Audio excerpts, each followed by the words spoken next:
Nerd could rise up. It could get elevated. Nerd could rise up. It could get elevated.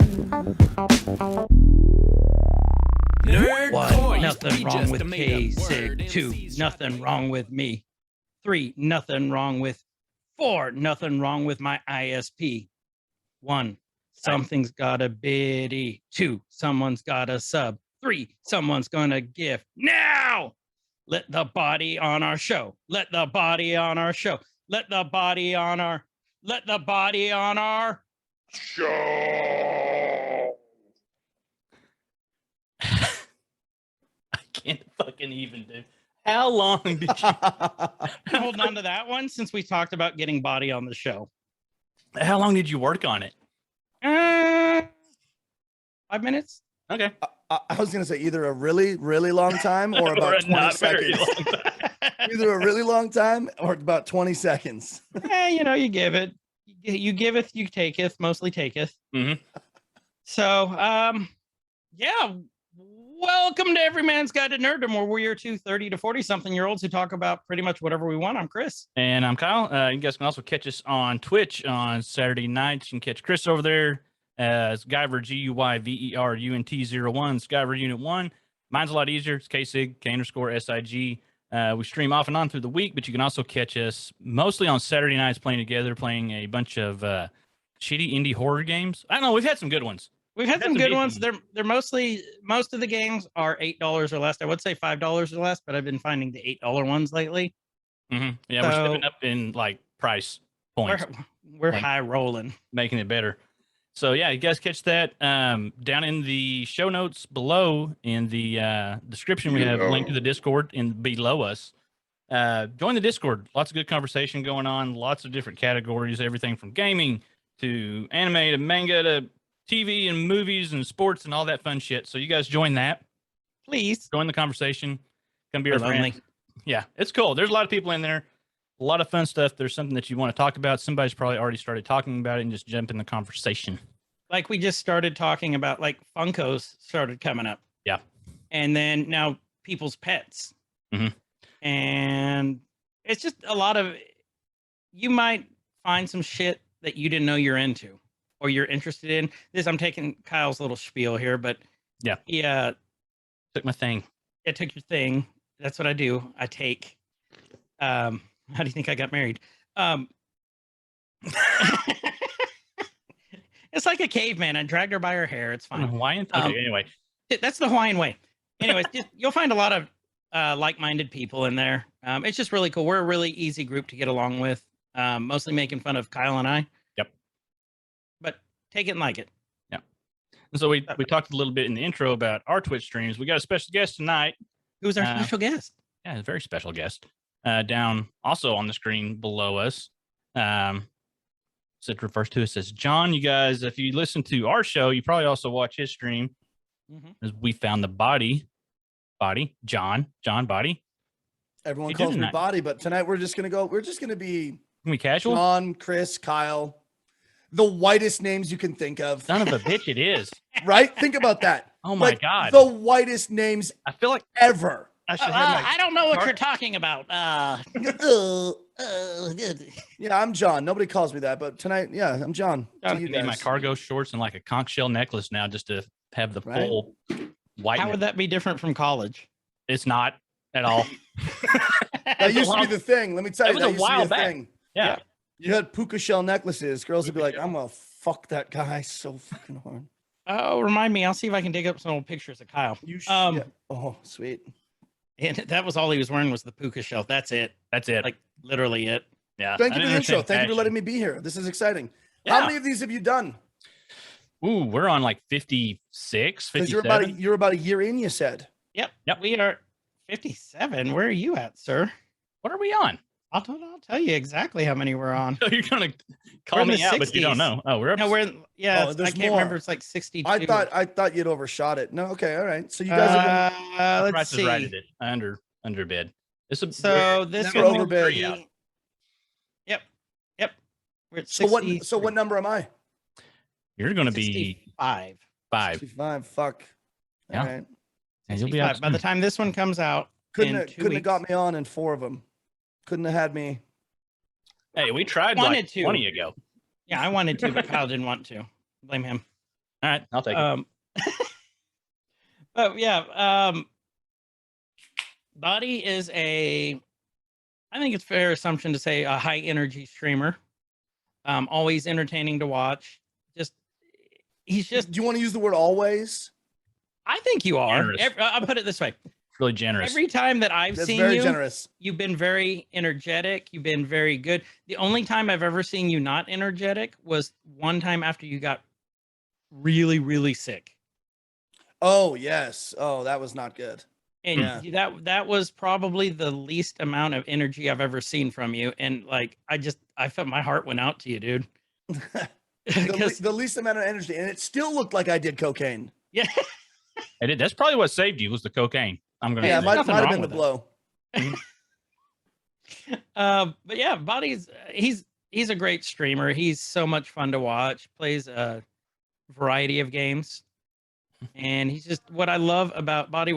John, what I love about you is you interact with your chat. Well, You I mean, are a big streamer, in our opinion, and a lot of other people's opinions too. You're a big streamer, but yet you still interact with the small people.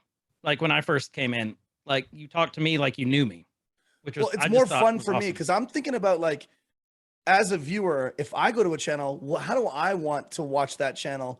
It's more fun to me when like, like to be involved, to actually have, people want to have their names said like, hey, what's up? So-and-so, like to that person, like, even if you're in the middle of something super busy, shit's going crazy, chat's flowing, at least be like, yo, Guyver, what's up? No way. I can't believe you're here. Welcome. Here's what I'm doing. Get back to what, and maybe we don't get to have a back and forth, but like at least to acknowledge that individual person, no matter if you're at 30 viewers or 300 viewers, to at least say that person's name, let them know that they're there. I like doing that because that's what I like. I get it that it's not possible, especially when you get to a certain level. And like when things are really fucking busy, it's like being a bartender in a busy bar, right? If you're a bartender in a busy bar, you can't sit there and clean a glass and have a back and forth with each customer about their woes or whatever. Like sometimes it's the hustle and you got to keep going, but at least to have the courtesy of being recognized, I think that's important because that's what I like. There's something from that with you interacting with the chat, and I'll kind of back up and come back into this. We've done another episode like this before, and this is something that's always kind of interested me. Are musicians who have either transferred over to Twitch and that's their full-time thing now, or they're using Twitch. And I think of like Matt Heafy from Trivium, Jared Dine, one of the faces of Twitch, or one actually, of the faces, I mean, he's ambassador now for yes, Twitch music ambassador. Yeah, and he's actually, if you even go to download Streamlabs because you're thinking you want to get into streaming, which Streamlabs is one of the, I mean, love it or hate it, it's he's the face of Streamlabs. You can't download Streamlabs without seeing his face. Yeah, you got Jared Dines, Johnny from Highly Suspect, Herman Lee from Dragon Force. Like they all stream. Yeah, and it's not why always. Why is that? Do you think? Like, well, I have my own ideas, but why do you think that is? Why are all these musicians? Sorry to turn now I'm asking the question. No. But why do you think that's that the whole point of this show? I think it kicked off from COVID, honestly. Oh, because everyone's trapped inside now. There's Everybody's no more trapped touring. inside. You can't tour. You can't connect with the fans the way that you might have been able to previously, which was through touring and playing shows. And right, it's different. But some of these individuals were on there before COVID. I think Heafy was. I'm pretty sure he was. I'm pretty sure Dines was. I think he was. I do think a lot of people were like, okay, well, we're stuck inside now. What do we do? How do we connect? The numbers from COVID of the amount of people who started streaming is nuts. Yes, it's like, I mean, it started going down. It's exponential. The usership and the accounts created and the active users and the active streamers and something like 8 million broadcasters now, not users, broadcasters. Yeah, which is nuts. Well, and like I think the same can be said about we had a previous guest was the lovely Erica Clash, who's a drag queen. And she started streaming as a way to connect with her fans, more with her fans too. And an already established fan base. Yeah. Yeah, And just okay. a way to get out, because she wasn't able to go do shows because, you know, she lives in New York. New York is in full lockdown, like most of the other places in the country. And I remember she told me, you know, this is a way for me to connect and just be able to chat with my fans and show them that I'm a real person. Fun to watch too. She does does a lot of Metroid and a lot of like old Oh, school like retro actually stuff. gaming, not just chatting Yeah. stuff, but like actually Like gaming. actually gaming. Ah, cool. She does some streams like costume prep and things like she makes. How she makes her makeup and stuff. And then she'll do like Wednesdays, usually it's Wednesdays or Thursdays. She'll do it in she'll show how get ready, how she gets ready, and then does it in full drag. Yeah. And she does like horror and video game drag. Nice. So that she the was nerds can really get into it, right? 100%. Yeah. 100%. Yeah, that's what it's all about. Yeah. So Tell us okay, so tell us a little bit about your background. Like, I mean, obviously Canadian. I'm glad you said that. I mean, fuck, I feel bad sometimes because I meet so many Americans and then So Canadian. and everyone thinks I'm American, and then they're like, wait a second, you said that word real fucking weird. Yeah. And then they're like, you're not from around here, are you? You're not from around here. I'm from Canada. I live in Calgary, Alberta, which a lot of people say is the province, Alberta. That's right. Provinces, not states, ladies and gentlemen. You got your notebooks? You taking notes? Geography lesson tonight. That's Hold right. on, write this down. In I got it. I Canada, don't we understand what we the have fuck is going provinces. We still have cities and towns, so that's all the same. I live in Calgary. It's a city in the province of Alberta. And Alberta is very much like Texas, is what I'm told, in that we have ranches and cattle farmers and oil and gas. That is our number one, on. Really? Yeah, Yeah, I that's knew our there was bread a and lot butter. of oil and gas. up Oil there. and gas, man. That's what it's all about up here in Alberta. Lifted trucks, rednecks, fucking guns. It's a lot like where we're from, honestly. Yeah, seriously. But 100%. way nicer and far less gun violence. Yeah. I've always What? for far less. Far less. Man, I'm like packing with something under my desk right now, and you've got far less. Dude, I don't own a gun. I've never owned a gun. Yeah. And I'm 35. Not that I wouldn't, but you know. Yeah. I'm with you, John. I've never owned a gun. I've never even shot a gun. We're I fixing shot, that. shot a gun. Yeah, I Kyle's fixing that. It's once I get that new car, I'm gonna come down. killed a bird with a BB gun when I was like 13, and I fucking cried. And then I did it again. And then I got used to it. But I'm taking Yeah. Chris. We're going full, the yeehaw, thing was, redneck shooting shit. I So, lined this little bird up, and I was thinking, I'll never hit it. I'll line it up, and And sure enough, I'm not gonna hit it, and then beam right in the fucking head. How old and I were was- you? I was like 13, and that was You're when like, I I'm knew. a little shooter. That's You were- right. That's when I knew. I was like, in my heart, I was like, I'm a fucking shooter. And from that day forward, it was like the Bobby Hill moment for him. I'm a fucking shooter. Yeah. But no, okay. So in Canada, things are a little bit different, but I think there's a lot of similarities. You know, Canada it's so funny because people like to, you know, Americans especially like to make fun of us. But we're very similar. Seriously. The amount of people I've met on Twitch from building the community and from grinding my fucking ass off, which is a very long process. But I think one of the most important things when doing it is to actually realize that the people involved, the people make the community. The people are what make the success. So engaging with your audience and actually not using them as viewers, not using them as pawns, not using them as a stepping stone or a block to get what you want, but actually making those relationships is an extremely important part of Twitch.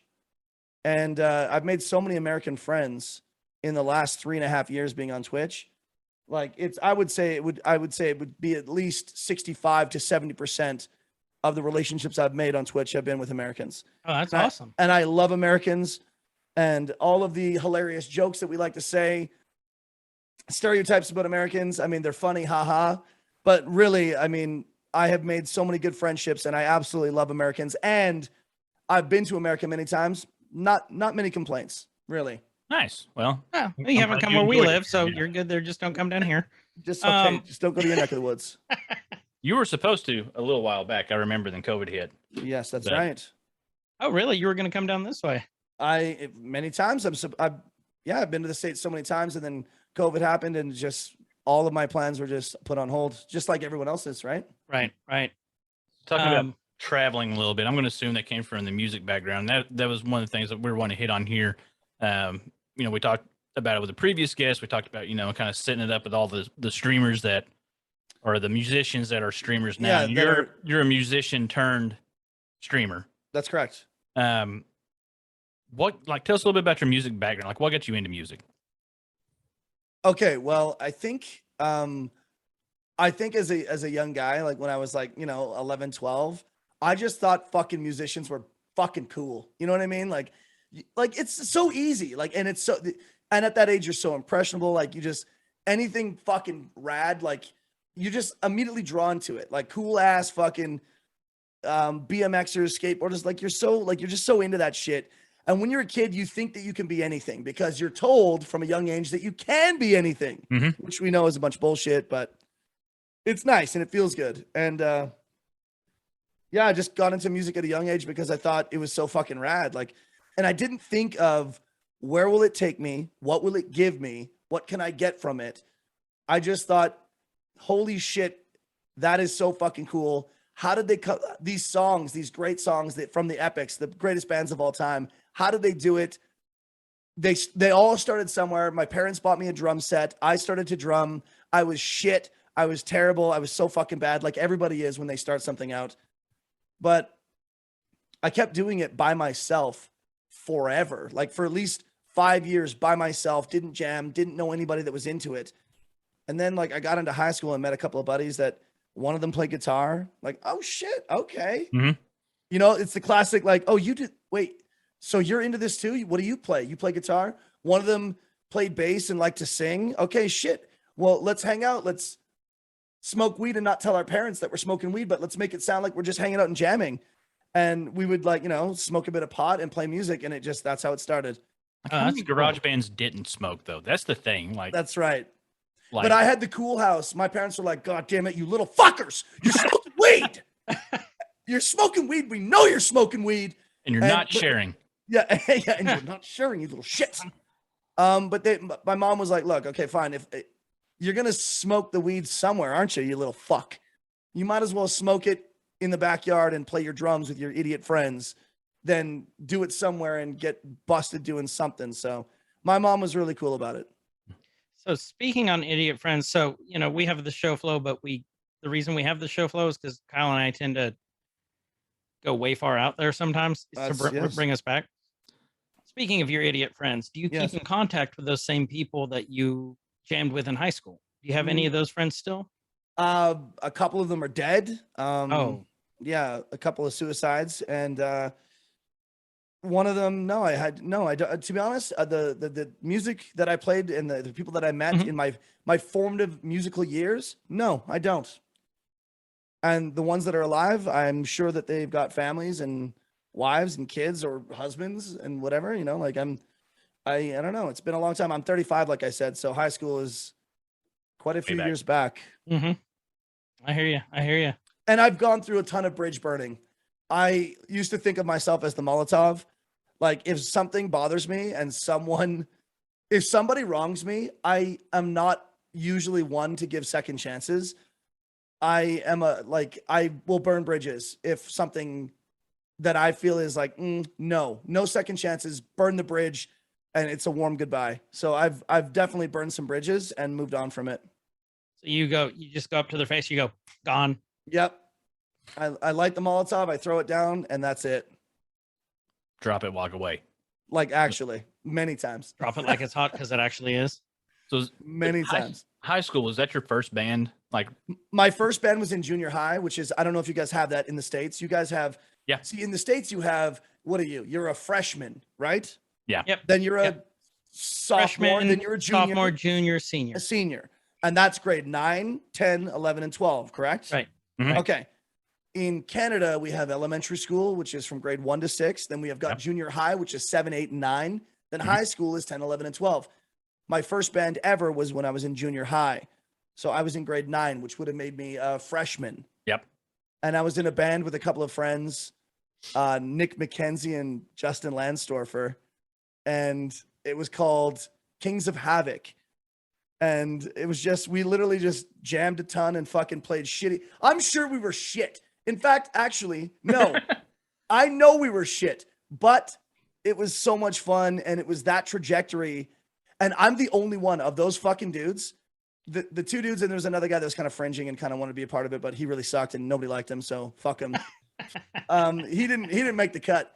But of the three of us, I was the only one. And all three of us at the time, I believe, shared that, let's do this. Let's make music our lives. I was the only one that did. I was the only one that actually like followed through and pursued it in the long term and made a career out of it.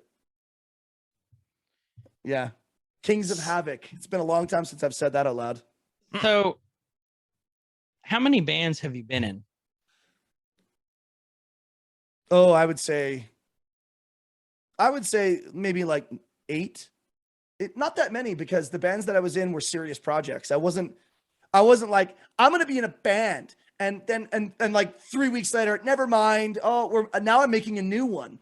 It was never like that. Everything I did was very like deliberate and actually with a great deal of effort. And there was recording and songwriting and touring. So I would say over the, maybe 16, 17 years that I played music professionally, I would say only 8 is a conservative number.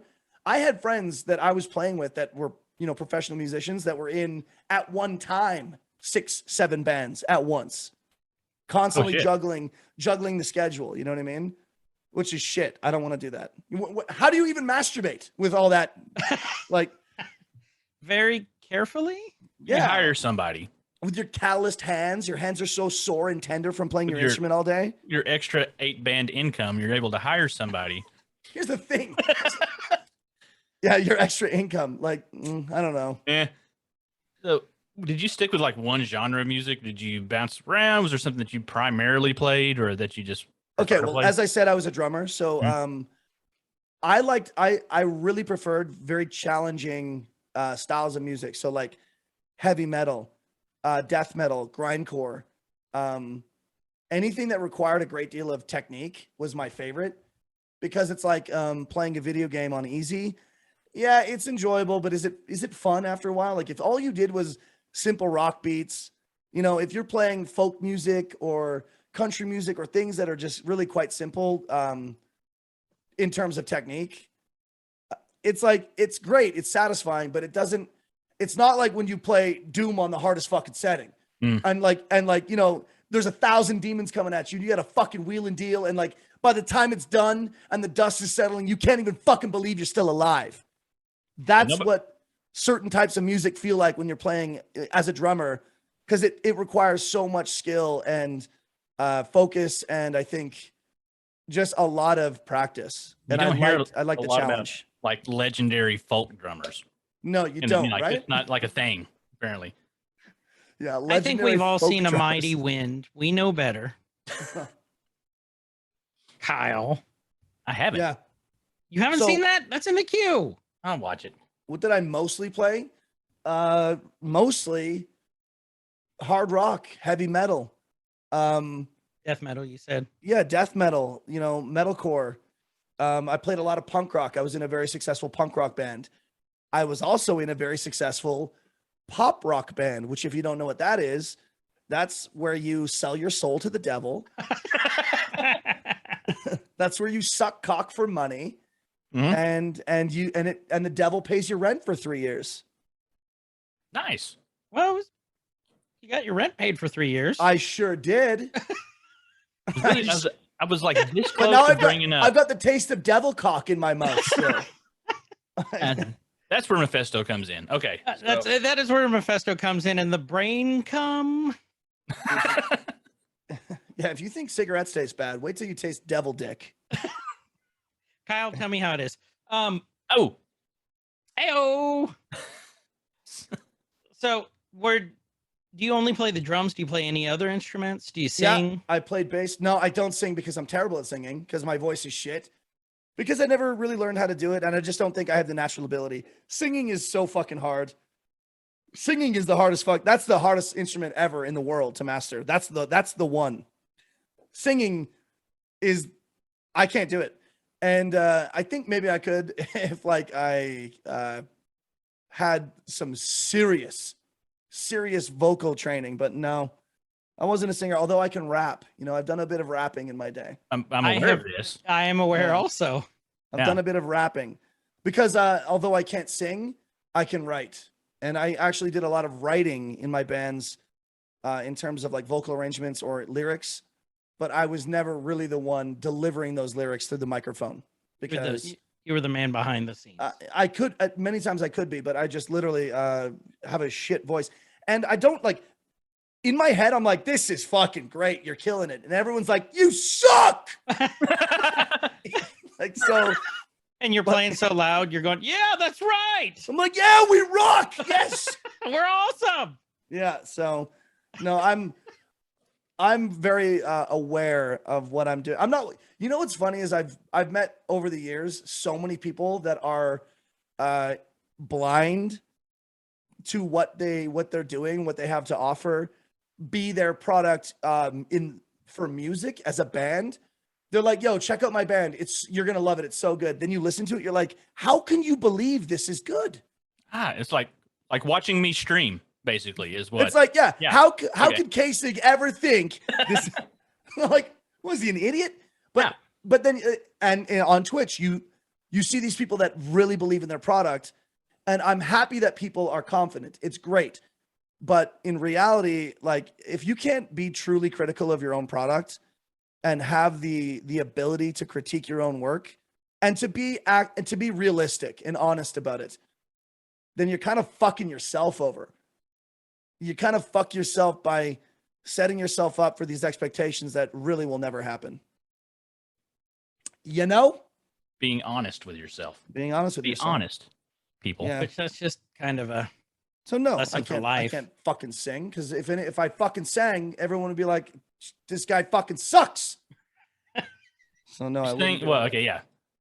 We should have asked, can you sing well? That's probably where we should have went that with should have been a better thing. I you sing well? apologize for delving into that. Yes. You like opened the wound and pour salt. Like, Yeah. that was an old thing. Something resurfaced right there for like Yeah, you guys 30 fucking- solid fucking I seconds. thought it healed. It was a scar. You picked the scab right off Wait, the hold top. Hold on. Here, I got this Yeah. lime. Here, let Yeah, me just squeeze squeeze the it lime right onto in it, there. You fuck. Yeah, but the pop rock band that I played in was the one that I sucked the devil's cock.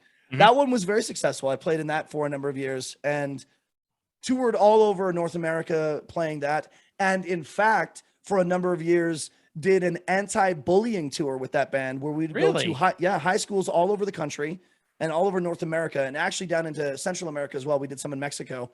And we would visit high schools and there was 4 of us in the band, and we would actually talk to the student body in a massive mandated assembly, just about our experiences in high school, you know, how uncool it is to bully people, and then we'd also play a show. So it would be like half an hour of us talking to the school and half an hour of us playing and like putting on a show or a concert, if you will, for the school.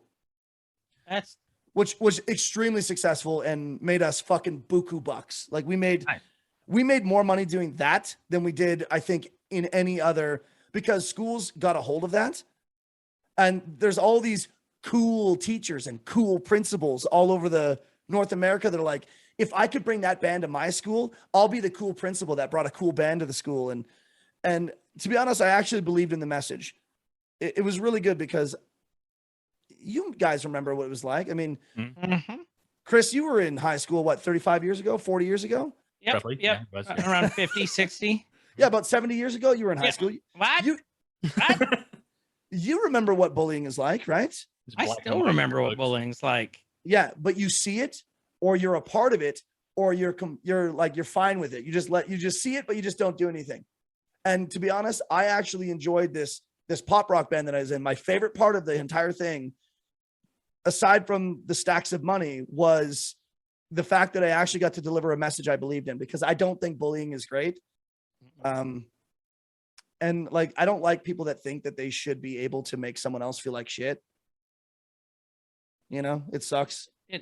We're exactly with you. That's actually one of the reasons that Kyle and I created this show, was because you kept getting bullied.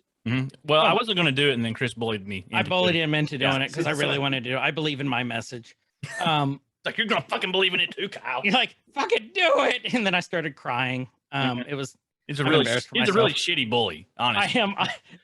I cry. I go in the corner. I hide in the shower.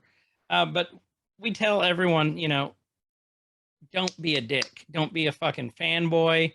If you believe something different than someone else, you don't have to fucking put them down to do it. You can joke, you know, if you're friends with that There's person. a difference between like ribbing and having fun, Uh-huh. LOL, ha ha ha, but actually trying to destroy someone's self-confidence and destroy their ability bullshit. to be a part of that social circle Mhm. is so fucking evil. But I think people don't bully necessarily because they mean to be evil or they mean to be shitty. I think that they're just young and stupid, and they think they're being cool. You know, they think they're being cool. Well, and some people, that's the only way they know, because they were bullied. They were the short, fat kid, or they were the uncool one. So when they get, Or in they a got a position of dad power, that fucking bullies them and tells them they're a fucking idiot. right? So they come to school telling other kids they're fucking idiots. You know, it's like that's And- how it works. It's the cycle of abuse, I guess. It's sort of. No, it really is. Like I'm the coach of an esports team, and you guys know is what I tell my kids is online, the internet is toxic. Gaming is toxic. You guys know that. You know how toxic it can be.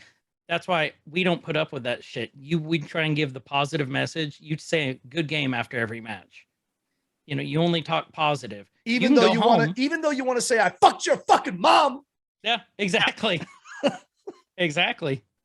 That's exactly it. It's just there's no place for that. And God, I would. Kyle, you're like, dude, what? No, I would love for Good some mom kid to yell do. that sometime. Like, I don't know whether I would fuck get your on them at mom. first or just For go, some just start reason, clapping. everybody's mom on the internet is dead, Yeah. right? Or a That's whore. true. Yeah, I fucked your mom. They're like, haha, she's been dead for 6 years. It's like, You too? it's like, yeah, what? You're same? the fourth one tonight. And well, and then they go, "Hey, I'll be back. My mom's at the door." Yeah. Oh, mom brought me lunch. It's like, what? What? What? No, she was. Johnny.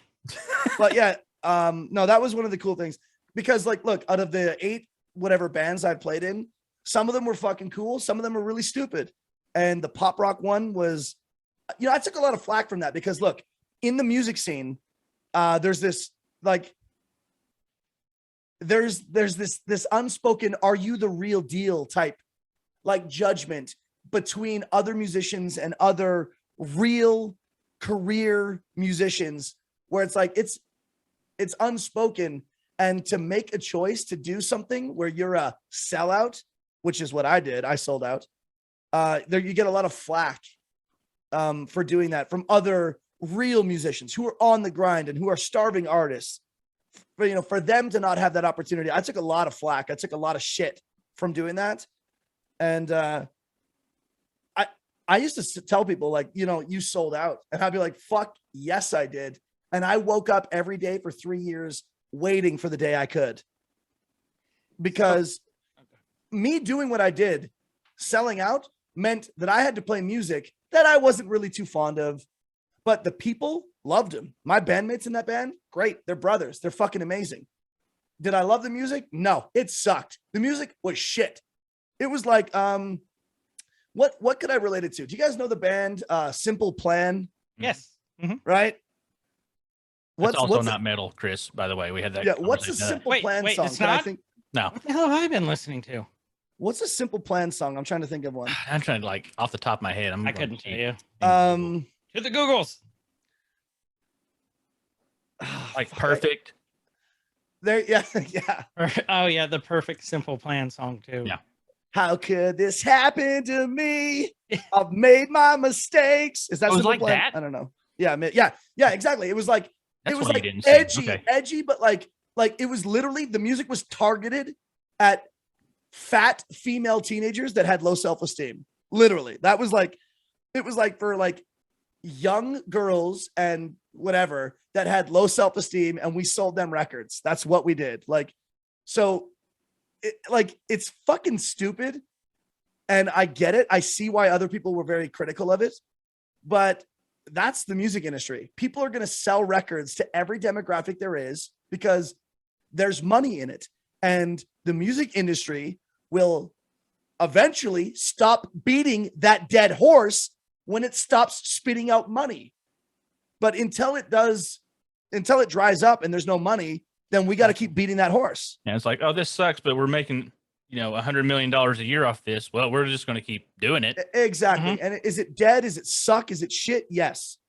However, what that allowed me to do by being in that band allowed me to pursue other projects that I was actually passionate about, because now I've got a paycheck. Now I've got what I need to pay my rent and stop worrying about debt collectors. Stop worrying about like not being able to pay my fucking rent, or not being able to buy my groceries, or not being able to pay my my rental space where I jam with my other bands. It allowed me to pursue art that I believed in. So I don't regret it for a second.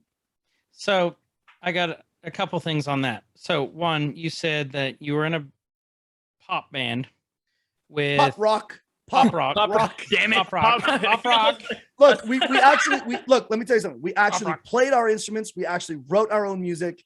We actually toured, and we had fans. It was the real thing, but it was like it was like Simple Plan, man. Like we were singing songs to 13-year-old girls. So you were do not leave rock off the end of that. Fucking pop rock. You better fucking say rock at the end. I'm saying pop rock. You were in pop rock. Pop rock, man. So you said some keywords. So you sold albums to young teenage girls, lonely teenage girls. Oh yeah. So many ugly. There's 4 people girls in the band. Yeah. They were brothers. You were in the Jonas Brothers band, weren't you? Yeah. Fuck. That Kyle's processing that one. Look, I signed a non-disclosure, so we need to move on, okay? Okay. I was just waiting for the it's coming. It's coming. This interview's over. Just throw the microphone to the side. It's like that It's episode over. of South Park. Mickey Mouse comes in and starts beating the shit out of us. So do you think that some of that, where the other artists, the other musicians were like, you're a fucking sellout, you sell out. Do you think that stems a lot of that out of jealousy, that you guys started to find a degree of fame and they didn't? Fuck yes. I know it is, because every single one of those fuckers who were good friends of mine would also say, man, they'd hit me with the lashings. You fucking pussy. Why would you ever fucking do that? God, John, you're such a loser. Like I would never do. And then like a couple drinks later, they'd be like, oh man, but that's so cool. I'd do the same thing. Dude. I get it. Like all of them were just alcohol.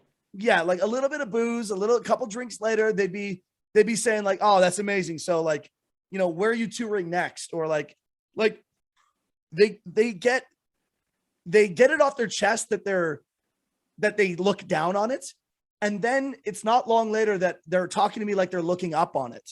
So it's like, whatever. I never took it too seriously. I didn't give a shit. I knew that what I was doing was to sustain my other interests. It was a means to the end. Like porn. All the porn. So much all porn. the porns. Yeah. That's like free now. You know that, right? Like you don't have to pay for it. There's sites. I'll send you links later. I want to talk about it on the You're next always Yeah. paying for it one way or another. Are we?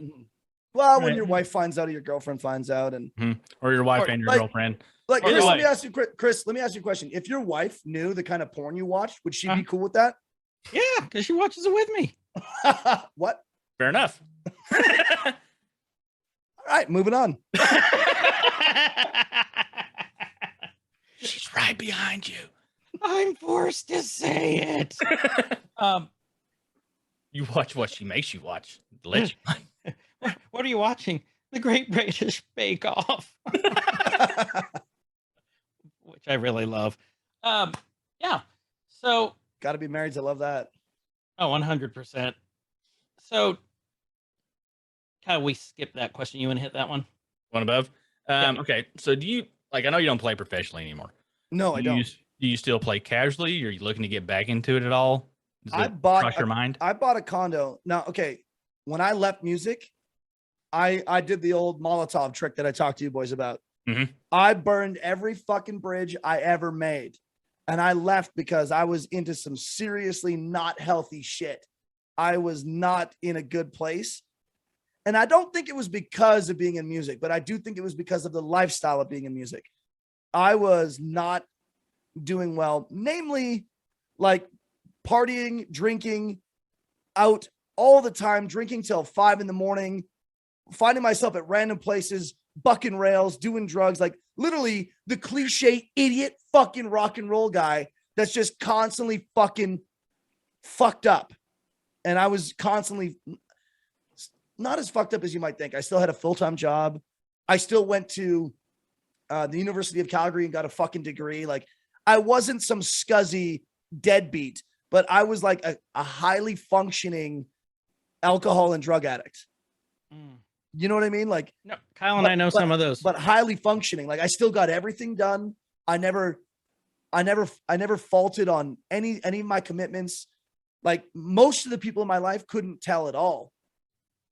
But I knew that there was going to be a point where the raft started sinking, and I wanted to get off that raft before it happened. So I jumped ship and I left everything behind. And I moved. I actually bought a place out of the city where I lived. Did I just sound Canadian when I said out? 100%. A little bit. Yeah. Damn it! Fuck. See, there you you're go. trying really hard. I can sense the struggle. We can see the inner I turmoil. bought We a place appreciate you. out. Now, how do I say it? How do you guys say it? Was it Out. Out. Oot. Out. I bought a place out of the city, and and I left for 3 years. I had a serious sex addiction as well. That was one of the main reasons I left, is because I had a serious sex addiction, and I couldn't really develop like meaningful relationships with like people because I was constantly cheating on them. Like, oh wow. Because I know this is honest. You wanted serious shit. No, we appreciate it. We appreciate it. You wanted serious shit. I'm giving you serious shit. This is awesome. I had a really bad sex addiction, and it was literally destroying parts of my life. You don't think it will, because you're like, yo, come on. Like, I'm just out there wheeling and dealing as a single guy. How could that hurt me? And then you just start to realize later that like it all starts to add up. But yeah, I needed to get out of the city. So I left for 3 years, and I started streaming. I left my bands, and 3 days later went live for the first time ever on Twitch without telling anyone that I know. I didn't use zero momentum from my previous life on Twitch. None. You started from scratch. I didn't tweet about it. I didn't Facebook it. I didn't reach out to my fans from music per se, or I didn't use any of my previous momentum on Twitch. I literally arrived on Twitch as anybody would, as a virtually unknown individual. That's how I started. Wow. And After getting chlamydia 7 times in one summer. that's a Tuesday for Kyle. Yeah. Tuesday. I'm the sex addiction without the sex part. Anyone listening, that's a joke. I've only had the clap twice. And both times it was from women with fake tits. So you do the math, okay? Adds up. It is. Like Silicone poisoning. it's in the silicone. It's in the silicone. I do love saline. fake I think it's saline now. it is saline. Yeah. Sorry, Yeah, Chris. and I'm very particular when it comes to fake tits. Anything under 500 cc's, don't even talk to me. I got a story for you after stream. Okay. So It's about the ones he bought and he just plays with on stream. I got some. It's like those water worms. Before we dive like balls deep into streaming, to wrap up the music side. Well, first when you said like you burned the bridges, I thought you were going to say like you burned your drums. It's like you can sell those. Okay, Like so you don't have to. you're asking, do I those. still play? I got a couple of buddies that I jam with from time to time. I mean, Yeah. I'm still a killer fucking drummer. You don't lose 20 years of that experience. It doesn't go away. It's like riding a bike. Do I practice daily? No. Do I intend ever to be in a band again? Not professionally. I don't ever intend to pursue that in any capacity that I once did. But I'm proud of myself for having done what I did, because a lot of people, and I still know them, real friendships, real connections in my life, didn't have the foresight to do what I did and jump ship per se, and clean up their act and maybe find something new. Because here's the thing. Was I ever going to be a massive superstar playing rock and roll? No. You know, for every band that is like a AAA band that has, you know, tours the world and has 50,000 people in a stadium, there's thousands and thousands of bands beneath them that'll never experience that, right? There's only a small handful select of people that will ever achieve that success. And even beneath that is the artists that open for them. And beneath that are the artists that open for those openers when those openers are on, and it trickles down and everything gets smaller and smaller as you go. So I was somewhere in the middle, and I started to realize, look, do I want to be in the middle doing this forever? Yeah. Am I happy being in the middle and like doing blow at somebody's house at 5 a.m? We have to close the blinds because the sun is coming up and we're all standing around a kitchen table, bucking rails. We're going to see how long this fucking 3 grams of blow is going to last. Like that sort of shit started to be like, how many times can you stand around a kitchen table doing blow until 6 a.m. before you start to realize, like, I'm into my 30s now. I'm 32. Like, should I really be doing this? Should I really be behaving this way? Should I be fucking random women that I meet at the bar at my show and never knowing who they are? Like, it's just, I don't know. It started to not sit well with me, you know, that sort of lifestyle. Was that kind of like a revelation just hit you one day? Or was it like one of those, you know, it was always there in the back of your head. You had that gut feeling, and then it was started getting more intense. It was always there in the back of my head. And then it just happened. Right. And then it was just, I knew that it's like, today's the day and it's done. And there was no warning. It was not like, hey guys, I think I'm going to be tapping out pretty soon. It was, I'm not coming to jam. I'm not going to be there. You need to find someone new. I'm not your guy, and I'm done. And I called the people I needed to call and let them know. And I was out. I was oot. And I was waiting for it. Yeah, I was oot. He was oot. And and then I moved on with my life. And I didn't know what I was going to do. And I didn't even know about Twitch. Did you fuckers know about, when did you guys know about Twitch? I didn't fucking know about. It wasn't like 17, 18, 2017, 2018, maybe. Maybe. Yeah. 2017 at the end, maybe. I would say maybe at the start of 2018. Yeah. So I was playing a lot of like COD and Battlefield on console with my buddies that I played music with. And they were telling me, because we game all the time, like those are my homies, those are my brothers. We spend a lot of time together. And they were like, John, you're so funny. You say the stupidest shit. You'd be an amazing streamer, or you should check out this guy. They kept mentioning Dr. Disrespect. You should check out this guy because he was super fucking famous. So his video clips were making their way into the mainstream, sort of, you know, like, yeah, like normal That's everyday how I found it gamers. was with Doc. Normal everyday gamers were seeing Twitch on their Facebook feeds because someone would share a clip of Doc losing his fucking mind about something. And normal everyday gamers that had never heard about Twitch were being exposed to the platform. I don't mean to Dr. Disrespect, actually, maybe both at the same time, but exposed to Twitch as a platform because of that man. So good for him for being that guy, you know, that brought it to the masses. Because a lot of my friends were like, dude, you are fucking stupid funny. The shit you say when we're gaming together, just not live, just privately gaming together. They're like, you would be an amazing streamer. And that stuck with me. And then like literally 3 days later, after burning those bridges and leaving music entirely, I was live on Twitch for the first time. See, I've known about Twitch forever, but I always thought since it was Justin TV or whatever. Yeah, I was always like, this is dumb. Fucking you know, nerd.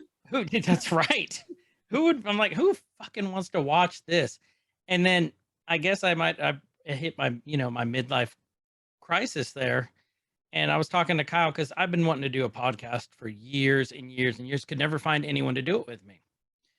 And then Well, you're just so unlikable. So I really am. I had to tell him. I'm a yeah, I think that's a factor. Let him you down know, easy. I'm pretty too. Kyle invited me. He's like, "Hey, dude, I've been, this is what kind of saved me. I've been doing this. I've been streaming. Come watch my stream. Come hang out." Started doing that. Started getting really into it, and then that's how I started getting to meet all you all.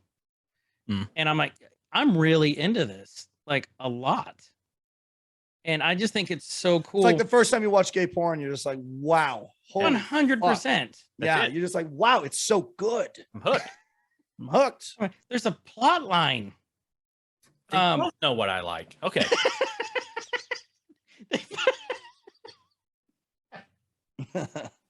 Because they both know what I like. Like I got in, like I wanted to do it for a long time, and well, like I did it for several months, like probably 7-8 solid months, and like this sucks, nothing's happening. How often were you Then streaming? like nightly. Okay. How many hours a night? 4 to 6. Wow. But I was doing just straight How many GTA days a RP week? stuff. How many days a week? Between 4 and 7. And you were doing RP. What? I was doing GTA RP, and it wasn't catching, and I was about ready to quit. This must have been like before RP was huge. There was a lull. There was a time when it dipped off, and it's taking back off again. But that was kind of during the lull, and I was about ready to like stop. And I've told this story a couple of times. I've known Trevor for a while before I came across your channel. That's right. And so I was watching Trevor. We have a lot of connections in our background. Yeah, you guys do. And so I was watching him stream one night, and it's like, shit, like maybe that's like I need a little bit more energy. Maybe like RP's not it, whatever. I started doing some Phasmo stuff. I was watching him, like, okay, there's some energy that I need to pull off of. Then I think he like recommended to watch your channel one day. He's like, hey, watch my boy. I'm like, okay. And so that was like 13 months ago, 14 months ago, something like that. A little over a year. And so like I was about ready to quit. Like I'm not having any fun with it. There's like zero interaction, nothing's happening. And then I watched you guys, and that was a little kick in my ass. I'm like, okay, I need to change things up a little bit. I need to, put a little bit more effort into it this way, or change my energy and putting all this energy this direction that's not doing a damn thing, and shift it over here a little bit, and try to be more personable and not be, bass backwards and not talking. What do you think was okay? Because you're saying that you did something different. What were you doing before that wasn't right? What do you mean? You like there was no energy? What do you mean there's no energy? What are you talking about? He was doing lactation streams. Yeah, with his shirt off. A lot of lactation streams. I was doing RP with no face cam, and so roleplay, no face cam. Most RPs don't have face cam though. Most RPs don't have face cam, but I wasn't doing the roles that a lot of people watch. A lot of people either watch people that are cops or they're watching people that are criminals. One of the two. And I was kind of in between. My character was he kind of towed the line back and forth between, like, he was like chaotic neutral, I guess you could say. And like fun to do, not terribly interesting to watch because it was hit and miss. There'd be something fun for 15 minutes, nothing for 2 hours. And so I made a switch and started streaming Phasmo when it came out. I was like, I want to do something scary. Me and a buddy of mine, Props. And Phasmo fucking exploded. Like, oh my God, right? Remember that? Yep. Remember how Phasmo fucking blew up? We were right there on the front of that. Me and Props, Blasted Props, BP. You played with him. Yeah, BP. I like BP a lot. That guy's good shit. We had so much fun playing, and like it didn't like blow up big, but I was seeing numbers. I hit affiliate after 8 months of just sitting there with my thumb up my ass, and then people started talking, and then you get that first payout, and I was like, okay, like. Do you remember how much your first payout was? $110. Fuck yeah, dude. $110. Didn't that feel good? It took 2 though? months. It felt great, so I'm like, okay. Well, now I'm going to do this, and I'm going to put some more time and some more effort into it. Because you got some bank, right? Then you got a taste of that fucking bacon. It was fun. I was thinking, like, I'm going to be spending money on this anyway because I like audio visual shit. I like dicking with all this. Yeah. And I was like, okay, And well, then you now bought all the fanciest gear and fucking. I did because I can write it off on my fucking taxes. So that's like, I'm going to buy it anyway. So I might as well use it and stream and try to make a little bit of money and turn around and write it off. There's my justification on it. But that's where I got into. So you guys, Trevor, fucking Sushi, Bearsy, all those guys. I would have gave up if I wouldn't watch you guys. So thanks. Oh, no way. Well, great. Good. Yeah. Well, that makes me happy because shit, I didn't know that I had that effect on anybody. I had no fucking idea. Yeah. That and a few erections. Like all in all, it Yes. really, yeah. Yeah. The power of the erection, Mhm. not to be underestimated. No, you should not ever. No, not to be underestimated. No, that's cool. Yeah, I didn't have any of that. Like I literally, I watched. Okay, I have like a nemesis on Twitch. That's a fucking prick. I won't say his name. I fucking don't like the guy because he wronged me in a way that like I didn't. Yeah, it's Guyver, guys. It's fucking Guyver. I remember bad. it was fucking glorious. Yeah, he wronged me in a way that I just didn't feel was like, for one, that I deserved it, that it was right. Then he spread a bunch of lies about me. He said a bunch of shit that just wasn't true. And he was able to successfully convince members of my community that what he was saying was true. And that upset me because the things he had said that, and I'm not a religious man, and so I can't say I swear to God because I don't believe in that. But I mean, You can say it. It's our channel. You can do whatever you want. like from the purest, most honest recesses of my soul, I know the things he said were untrue. I know the things he said were lies, but he was able to convince people that he was being honest, which he wasn't. That sucks. And that, yeah, it fucked me up. It pissed me off. It really left a bad taste in my mouth because I had helped that individual. And when you said to me, K-Sig, that, you know, my channel and my enthusiasm for the platform and for streaming maybe gave you a kick in the ass and kind of showed you like, okay, wait a second. If I approach it this way, maybe I can get a bit more done. For you to share that with me, that feels good. I did the exact same thing for this guy and it bit me in the ass. I helped him. No, you just wait. Let me tell you something. This individual streamed for a year and a half before they met me, to average of 2 viewers for a year and a half. And then he met me and I said, look, let me help you out. Hang out with me. Let me give you some pointers. Let me tell you what you need to do. I said, you're a great guy. I can tell there's something there, but here's what you're doing wrong. And I, for lack of a better term, coached him and brought him out of like this little shell that he was in and made him a viewable streamer, a streamer that people wanted to be around. And it fucking bit me in the ass and I fucking regret it. So I think I remember some of this. I'm just gonna say your beard looks awesome. Like, so John is being nice. I'll call him out. No. Digla. Oh, You're supposed to give us raids. Digla, don't be a dick. Digla. Hey, Digla. he doesn't Digla. listen anymore anyway. So I know he doesn't, so that's why we make fun of him. Hey, Digla. Thanks for the raid. Digla. Thanks for the raid, Digla. Wait, but it was mine. Yeah, Digla. Yeah. Well, I'm sorry that That's me happened. venting a little bit because I mean, it was a long time ago, but still, it doesn't bother me anymore at all. I mean, fuck everything that individual wanted to do to me to damage my reputation, to inhibit my ability to succeed, literally did nothing.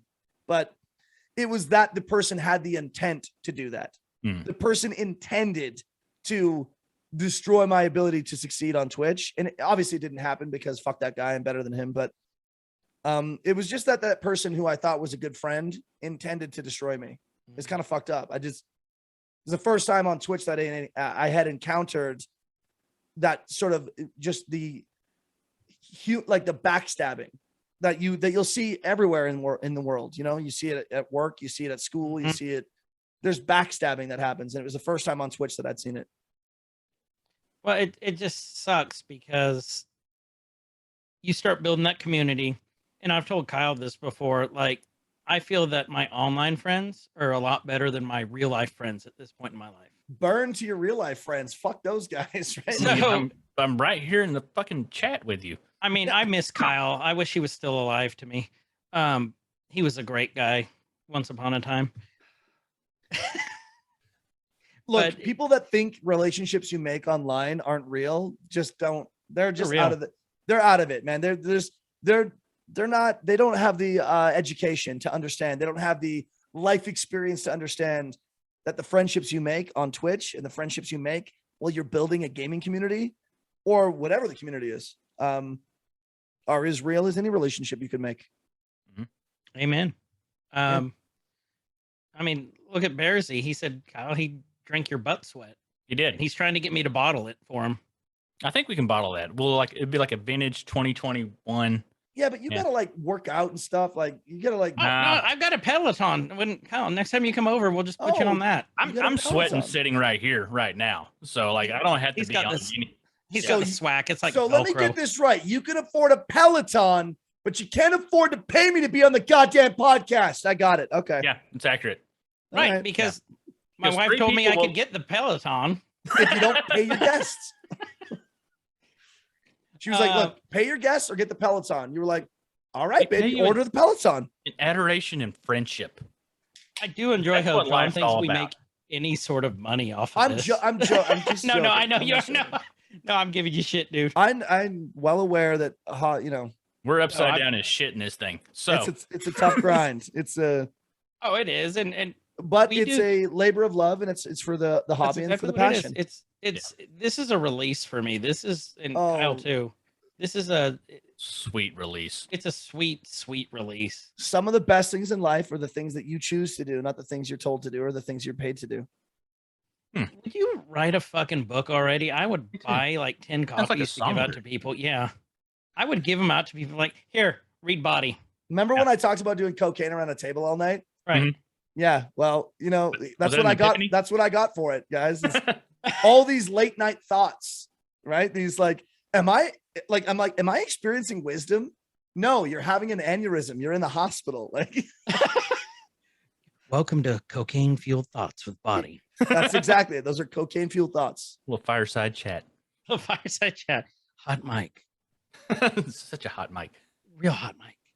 So I know Uh, we hit music a little bit, and I'm gonna round back to it. Just Let's go back to some, it. But not playing professionally side. So Sure. live performance Yes. on a stage Yeah. and your experience with just the equipment, right? What did you take? What did you leverage from being on stage, being in front of people, being a performer, and also your knowledge of audio equipment? We'll even throw that in there. To Yeah, what- streaming. Did you what did I leverage take? that? Do you think that helped you Oh, out? fuck yes. Both. I think the most important thing I got from my previous life as a musician was the confidence to be in front of a camera or on stage without being nervous, without being, like some people that when they first start streaming, they are, they're obviously awkward. They're a little like shy. And like, if they get rated by like even a small amount, 10, 15, 20 people, they're like instantly like, oh my God, hey, oh my God, hey guys, like I didn't expect this. I wish I reacted better. Oh my, it's like some people just don't have the ability to manage the attention, I suppose. So that was a big asset, was that I'm not afraid to be looked at or to have people judging me. Being in a band and touring, just because you're in a successful band touring doesn't mean everyone there likes you. The amount of times I played shows where I can damn near guarantee people in the audience were like, fuck this band, they suck. You can't do anything in this world without somebody telling you suck. There's no way. So that prepared me, because on Twitch, there's always somebody lurking, waiting to tell you suck, or to tell you that, or maybe not to tell you, but to tell their friend, like, oh God, he's fucking boring so bad. What's he even doing? Why he sucks so bad? They're sitting So- behind the keyboard like, hey, watch this. Watch what I'm going to Keyboard warriors. Because Yes. they're faceless. And that is like a thing that you deal with as a musician. So that I brought that with me, and the understanding of equipment. Fuck yeah. I already knew all of that shit. I was an audio technician for 13 years at a major broadcaster here in Canada called CTV, owned by Bell Media, which is our biggest like multi-conglomerate communications company here in Canada. It's like, it would be your like Fox or like NBC. You know what I mean? I think I've seen a lot of shows that have been put out by CTV. Bingo. Sure. Yeah. CTV is like, it's a major It's the big broadcaster. thing. Yeah. It's the big thing in Canada. I mean, it's Canada. So let's put it in perspective. Okay. It's big for Canada. Yeah. That's like what's big in Des Moines, Iowa. Okay. Like, it's just, Do we have anybody listening? We probably don't. Fuck 'em. In Iowa? So I don't think we do. Hold on, I'll tell you. Like one in Ohio. But Wait, is this happening live? No. no, Okay. no. good. But Thank I you. don't edit shit out either. So Oh, well, there you go. So maybe That's somebody, for damn maybe sure. somebody in Des Moines, like, either they're excited that it got mentioned, or they're like, "Don't you fucking relate us to Canada." no, they're probably excited. They're probably very annoying. excited. But anyway, so They don't yeah, even I pronounce was all an the audio letters in tech. their I was name. an audio technician for many years. So when it came to setting up, but here's the thing: I streamed on Twitch for 7 months off of a fucking PlayStation 4 with a PS4 camera. Really? Yes, and the reason I did that is because I'm not the kind of guy to stick my dick in all the way until I know I really like it, Because you're a gentleman. because I'm a gentleman. Mhm. And because I'm afraid of the clap. I had it 7 times in one summer. Like it's fucking gun shy. It's not being Yeah, hard. You're scared. I'm not a gentleman. I'm gun shy. I got the clap so many times. Trust me, you get the chlamydia that many times, it makes you scared. But no, I just again, as another reference from my music days, the amount of times I would meet a young, inspired musician that wanted to do what I was doing, had no experience, and immediately went and bought a Les Paul. Really? Which is like a fucking $3,000 guitar. It's like, you don't know how to play guitar. Why are you learning on a $3,000? You know what you need to buy? You need to buy a $300 fucking Squire that was made in Malaysia by some fucking child fucking laborer. And you need to learn on that guitar. And when you can play some Green Day songs on that fucking thing, then maybe eventually upgrade your gear. I'm the kind of guy that believes in you need to cut your teeth and earn that next step into the which Casey, remember when you were buying that thing and I was like, what the fuck are you doing? Why are you buying that? My Go XLR over here, which Bingo. I love. I know I want one. I want one. I think I was That's just what it jealous. was. Then that's what. Okay. Yeah, I want one.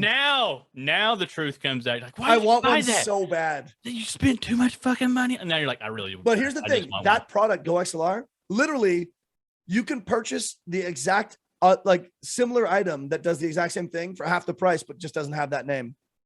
It looks so pretty though. I know. It does look pretty. You're like, yes, but I like my Apple phone. But like, it's like, well, you can buy this. I don't give a shit about LG. Okay, I want my Apple. Mhm. It's the same thing.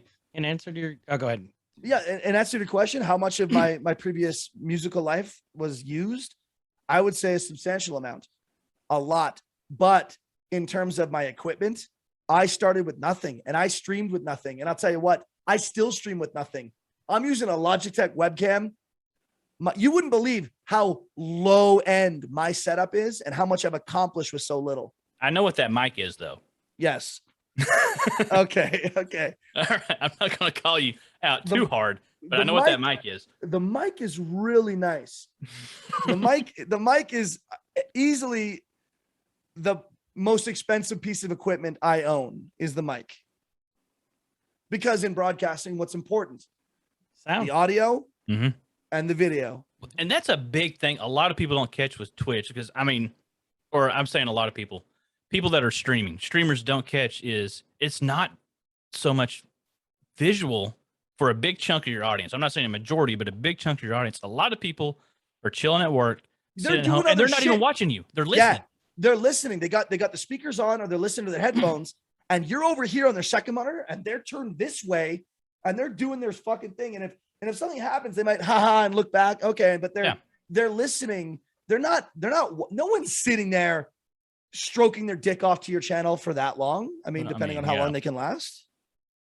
That's why I'm super anal about my audio, and which sucks. I'm half fucking deaf. Like I can't hear for shit. And Likewise, so, dude. I'm fucking very deaf. In I'm fact, calling all of them. Like, tell me if it's too loud. everyone asks me, why are you always yelling? I'm like, I'm not yelling. They're like, you're fucking yelling. I'm like, well, it's so I can hear. Yeah, see, I go the other way. Like I'm afraid I'm too loud, and so I'll pull it down, and it's like super quiet. Too fucking quiet. So then I'm basically sucking this mic off because I have it just right on me. But yeah. So speaking of that, tell us about your channel. Give us Okay. if you had to give the elevator pitch for We Found the Body on Twitch, Mhm. what would it be? It's fucking fun. Okay. My channel is fucking fun. My channel is, you will always be entertained because my objective is my entire purpose on Twitch. I work for the viewers. I'm not, if you come to my channel, I'm not there to be some guy in some velvet chair where I get worshipped by the viewers. No, my job is to work for the viewer. Everyone thinks that because I'm a full-time streamer now, it's amazing. A self-directed job. You have the dream job. You play video games all day for money? Yes, but I gotta, they're like, well, then you're your own boss. No, I've got hundreds of bosses. They're all of my viewers. Those are my bosses.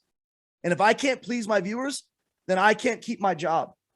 So my channel, if you want to know about it, is fucking amazing because I want to please my bosses, and I got a lot of them. That's a great attitude. That's a great mindset to have. Yeah, thank you. It really is, because I think a lot of people lose sight of that. They're like, I gotta make, I want money. I want to make money. I know that, dude. Trust me. I've been on the platform for 3.5 years. I've met the guys that want quick success. I've met the fucking clout chasers. I've met the fucking people that want overnight success. I've met the people that think it's fucking glory and glam and fucking, I've met those guys. And I'll tell you what, they're not around anymore. I can think of 10 of them right now. I know them. I see their names in my head. I know those guys. My channel is fucking entertaining because I am always aware of the fact that I must entertain, because I also know when I'm a viewer, what am I doing? I'm at work usually, or I'm doing some bullshit around the house, doing my dishes, folding laundry, you know, throwing all my cum towels in the fucking, you know what I mean? Doing shit around the house, or You're so domesticated. I am, dude. He's fancy. He's got towels, not like your socks, Kyle. Dude, I've got actual towels, and they're one soaked sock. in cum. They're soaked in cum. I got one ankle sock that just, It's a You know what? happy. Nobody tells you that when you're a kid, though, that when you get older, you're going to own towels, and they're always going to be soaked in cum. Mhm. Nobody tells you that. You're like, Not that- man, what is this conditioner I'm using? It's great. It's great. Just sperm. probably what happened to my hair. But- Okay. But I try to remember what's the average person doing when they're watching the channel? Where are they? Why are they there? They're not there because they necessarily care about me. Most people are on Twitch because it's fun to tune in, to be a part of the conversation, to be heard, to, you know, if something comes up, they want to chip in and have their comment be recognized and to influence the conversation. And people like to be a part of that. And my channel does that. No matter how busy I am or how much the chat is flowing, and it does, there are days where I'll admit I can't get to everything. I miss a ton of shit. We get some hellacious mods too. I You do got have some good great mods. You got some great Yeah. fucking mods. Promian is a fucking beautiful woman, and She's amazing. seriously, she's so incredible. Like, and she kicks ass. And I've tried to help her out and give her some kickback. And every time I try to give her money, she's so reluctant. And I mean, I'm tell you what, she's polite, reluctant. And then like the second time, she's like, okay. Prom's She- great. I Promise love her. fucking- She is mods for me, so so- nice. Yeah, And she's excellent. she's So super mod. I've got some help, but I just know that, like, in terms of like my channel, why I'm proud of it is because I know that my channel is entertaining, because I make sure that I try to do that. I'm not always the funniest guy you'll ever meet. And I'll tell you what, I use my channel as like this thing where I get to like express myself and joke about things. And like 90% of the things I joke about just aren't funny. They suck. 10%'s gold. That's probably and pretty accurate. And exactly. And just like, if you were ever to talk, thank you. Dick. If you were to talk to a stand-up comedian about them trimming their material, stand-up comedians, before they record a special, will do 2 hours and they'll trim it down. They'll cut the fat and they'll trim the shit and they'll cook it until there's nothing left but gold. And you can't do that live. Twitch No. doesn't let you do that. You have hits and misses. That's right. And I got misses a and lot of misses and misses. and then I got a lot of misses, but I've then those learned, hits feel good. yeah, I've learned that I hit enough to be successful and to make it my job. So I'm thankful and successfully a full-time content creator on Twitch because I apparently hit enough. That's it. Oh, real quick, and answer your question, we have 0 people that listen in Iowa, Oh, shit. Okay. but we actually have a pretty good sized fan base in Alberta What? Alberta? and British Columbia. Wow, my neighbors, BC. You Hey, see, we have those are actually some pretty. we good still have the size- Irish. That's what I want to know. Yeah, we still have the Irish. Okay, good. And hold on, we've got Ireland. Yeah, Ireland's still pretty big. Leinster and Cognizant. I'm still We not- lost them now because you can't say where the fuck they're I know. Is And it Germany. And Germany. Oh, We lost the French ones. in Germany. from. Yeah, this one's loud. This is a loud and angry show, so I maybe believe Germany you will mean come. in. Deutschland. Yeah. So thank you to all our international listeners. Fuck yeah. Thank you guys for being here. So, But oh, go ahead. no, I was just say, no, buddy, you really are blessed with great mods. Like Oh yeah. when I go in, usually you stream when I'm like elbow deep and shit at work. So I just try and jump on a little bit, show a little bit of love, come in And say hello. hi. You always say hello with a couple of biddies. I'm like, who the fuck is this guy? Like, what? I'm That's like, how you've subbed a couple of months in advance. I'm like, fuck, I love this guy. Like, that's amazing because you're my boss. And if my boss is coming in to give me a pat on the back, that's what that is. You come in to say hello with some biddies. That's a pat on the back. That's my boss telling me to keep going. Well, that's kind of my way of saying, I love you and keep doing what you're doing. That's And that you're I sexually just- available. and I'm Yeah. always sexually available. Excellent. Tell your wife that. I did, and that's why I'm telling you guys. Kyle knows my wife pretty well. He's got the too. weekend pass Go have fun with the boys. and it But- lasts all year. But every time I've been in, like, if it ever gets out of control or you get the hot Pringles bots, Yes. your mods are always on it, and they are phenomenal. So I applaud you for picking such good mods. I guess I just got lucky. That's all it is. I did borrow one when the HoSSbot shit was in full Did you swing. borrow? Prom? Oh, She's prom. Hanging out, Yeah. hanging out in Yeah, chat one good. night. She's like, give me the swords. I'm like, okay, You're like, fucking take it. take them. Prom is the last unicorn. She's great, dude. She is amazing. Yes. I cannot say enough good things about her. Kyle, where are we now? I'm lost where we are. So here's one thing. I've heard you talk about this a lot. So I'm going to roll these into one thing.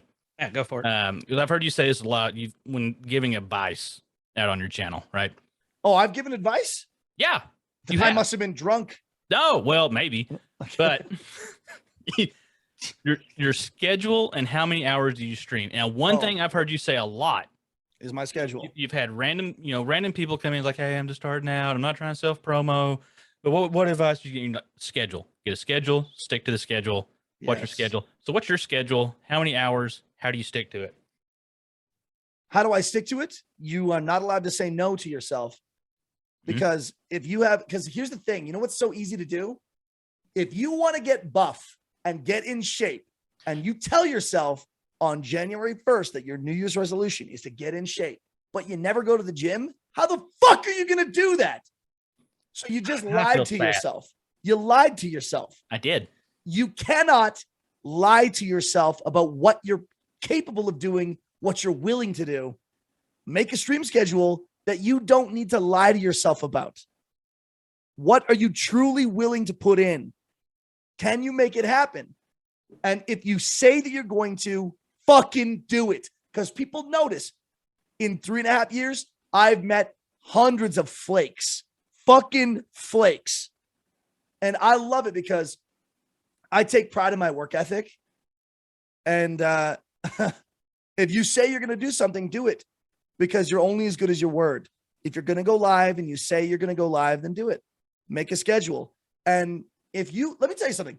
If you have a shop in your neighborhood that sells whatever, convenience store, and you go there, and every time you go there, it's either open or closed. You don't know the fucking hours. Mhm. It's like, oh, it's open when I feel like it. It's like, well, you know what, dude? Then I'm not going to your fucking shop. I'm going to the one that I know is open. And I don't have to guess. It's the same thing for streaming. If people have to guess when you're going to be live, or your schedule is all over the place. And you know what? Everyone has the fucking excuse. Well, life's crazy and work has been hell. And it's like, you're not special. You're not different. Everybody has a life that's hell. Everybody wants to suck on a shotgun until it comes in their mouth. Everyone, like, you got to get over the I'm too busy to actually stick to what I've said. And so my stream schedule, Monday to Friday, 1 p.m. Eastern until around 5 or 6 p.m. I stream for 4 to 5 hours every weekday. That's my schedule. And it's been like that for a very, very long time, because once people know your hours, they know when the business is open. And they remember, you don't need alerts. I don't need to post on Twitter when I'm live. I don't need to, either you know or you don't know. And the more you come, the more you learn. This fucking guy's always live at the same time. And it becomes routine. And I got people who are now good friends that if I don't go live for whatever reason, and I have taken days off, and I actually took one recently, when I'm not live, my phone explodes. People are like, what's going on? Where are you? What happened? Are you all right? Like, if I'm not live, that's how frequent and consistent my schedule is, that if I miss it, people are messaging me to ask, where are you? It's just like an office job. Yeah. Mm. Yeah, exactly. If you had an office job, or fuck it, any job, if you were a mechanic, if you work in an auto body shop and you just, one day you're like, I don't feel like it. You don't show up. How long are you going to work there for? How many times can you do that before you don't fucking have a job? But good on you for taking some days, though. I needed 100%. To. You needed those. I needed you to. Know, I mean, I actually did 15 months without a day off.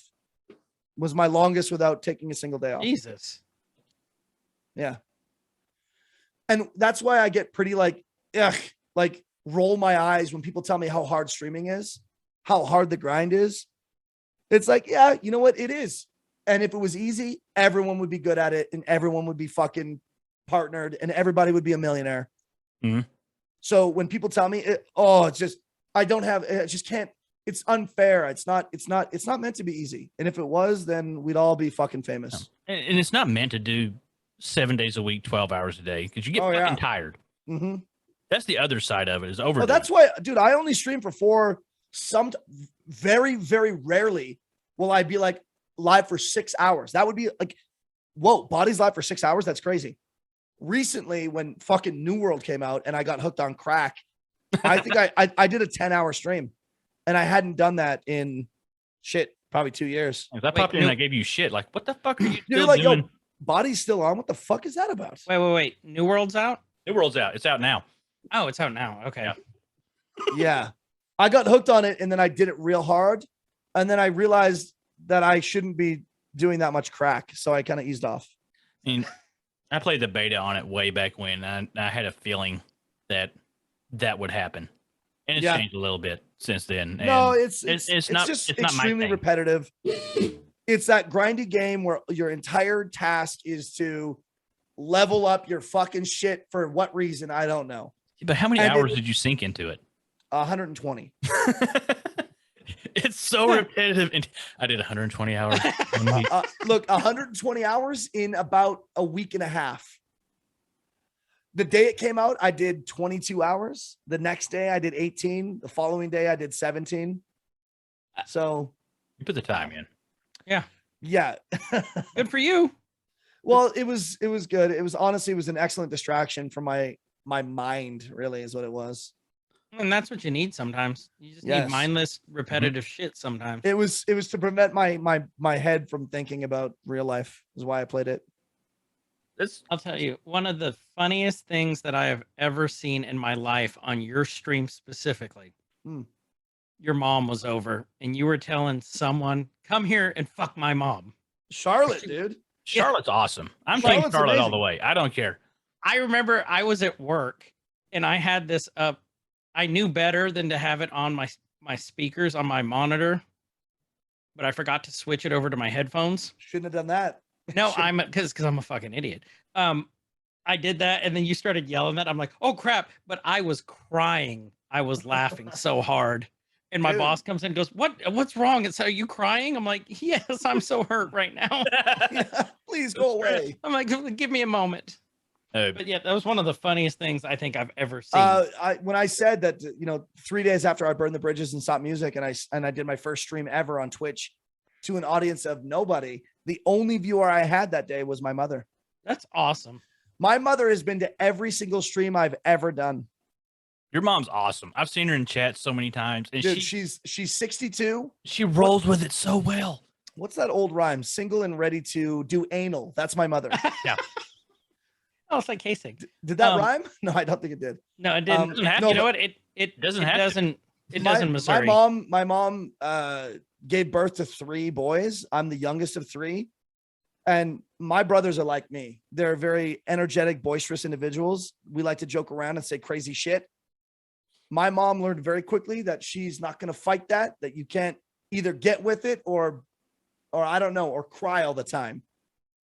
So I mean, to be fair, she's partially to blame because she raised you. Yes, so she did. And she's got an excellent sense of humor. I fucking love my mother.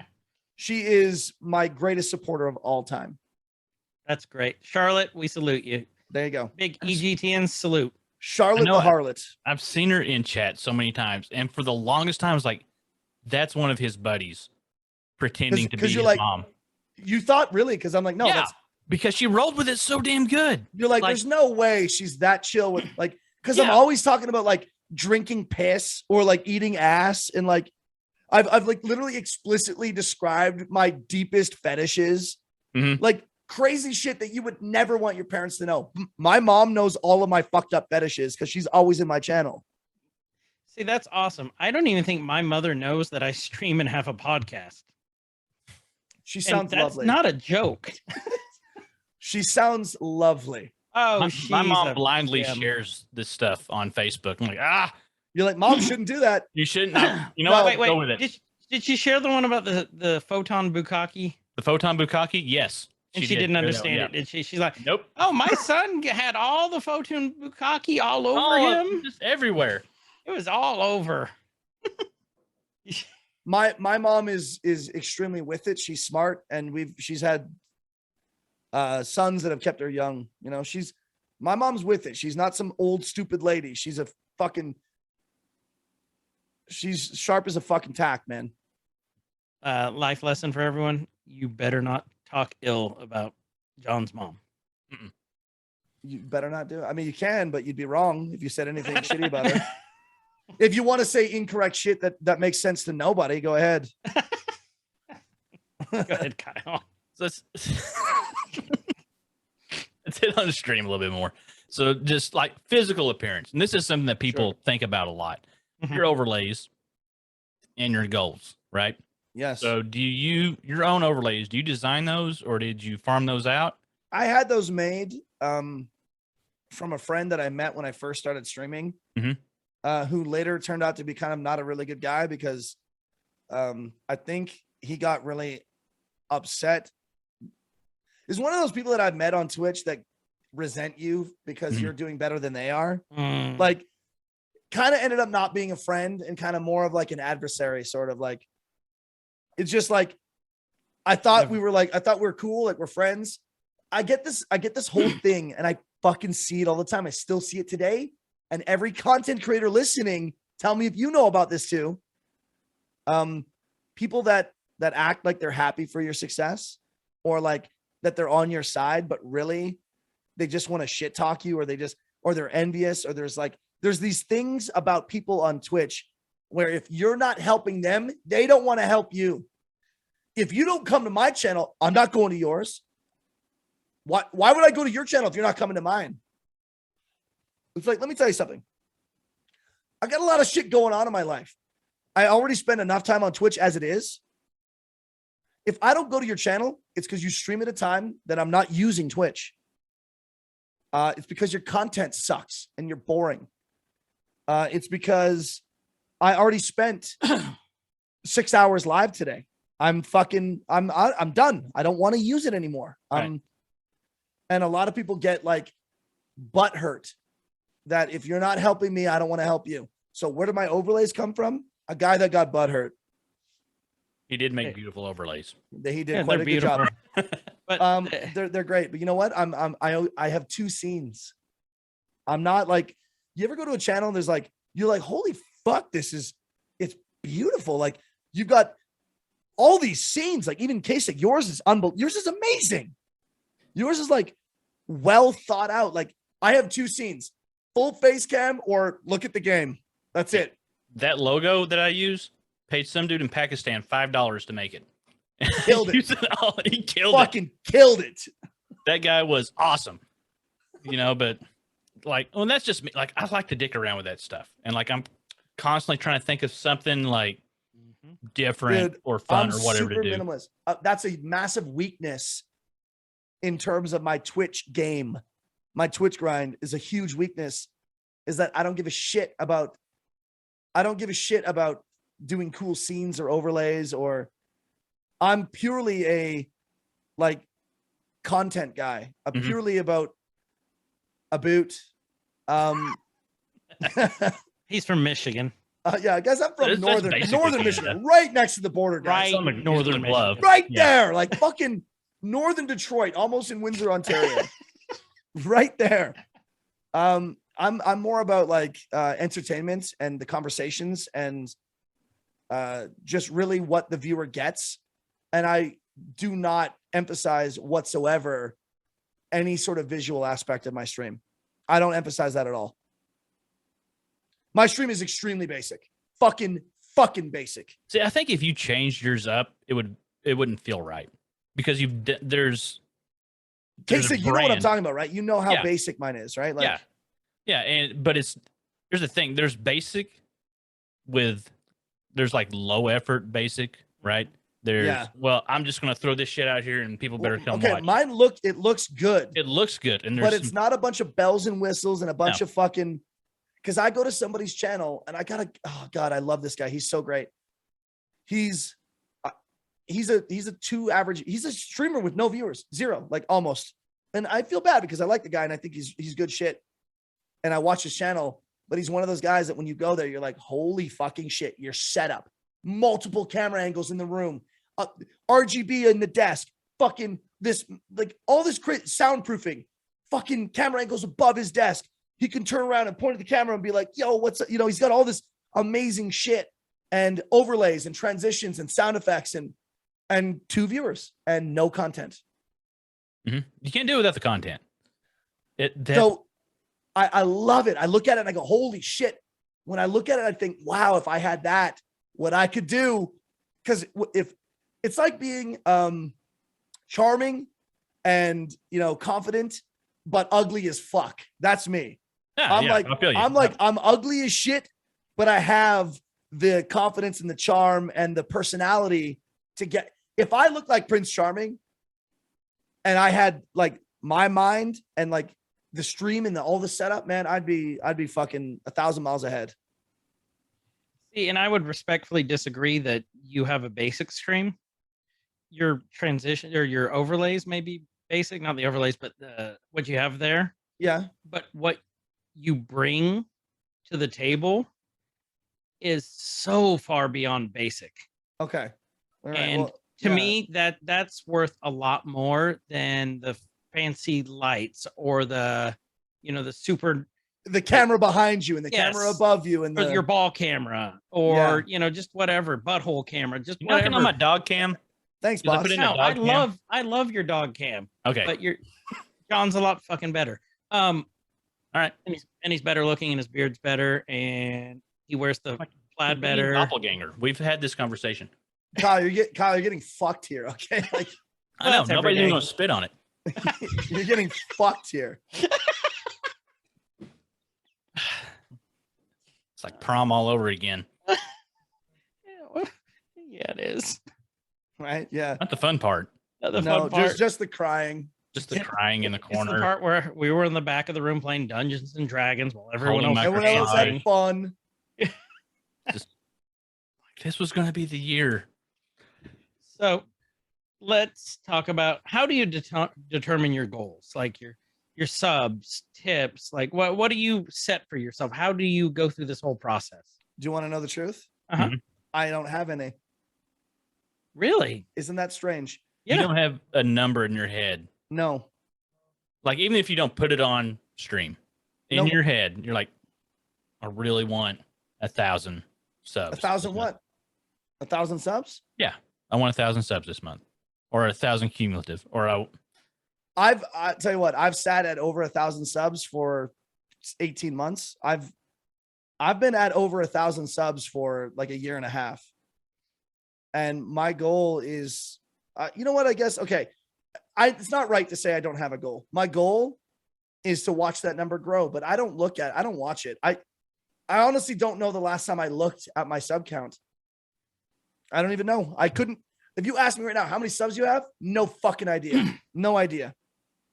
So this kind of leads into another question too with this. Because, well, just let me add one more thing. Sure, no, go for I it. don't want to quantify my success by that.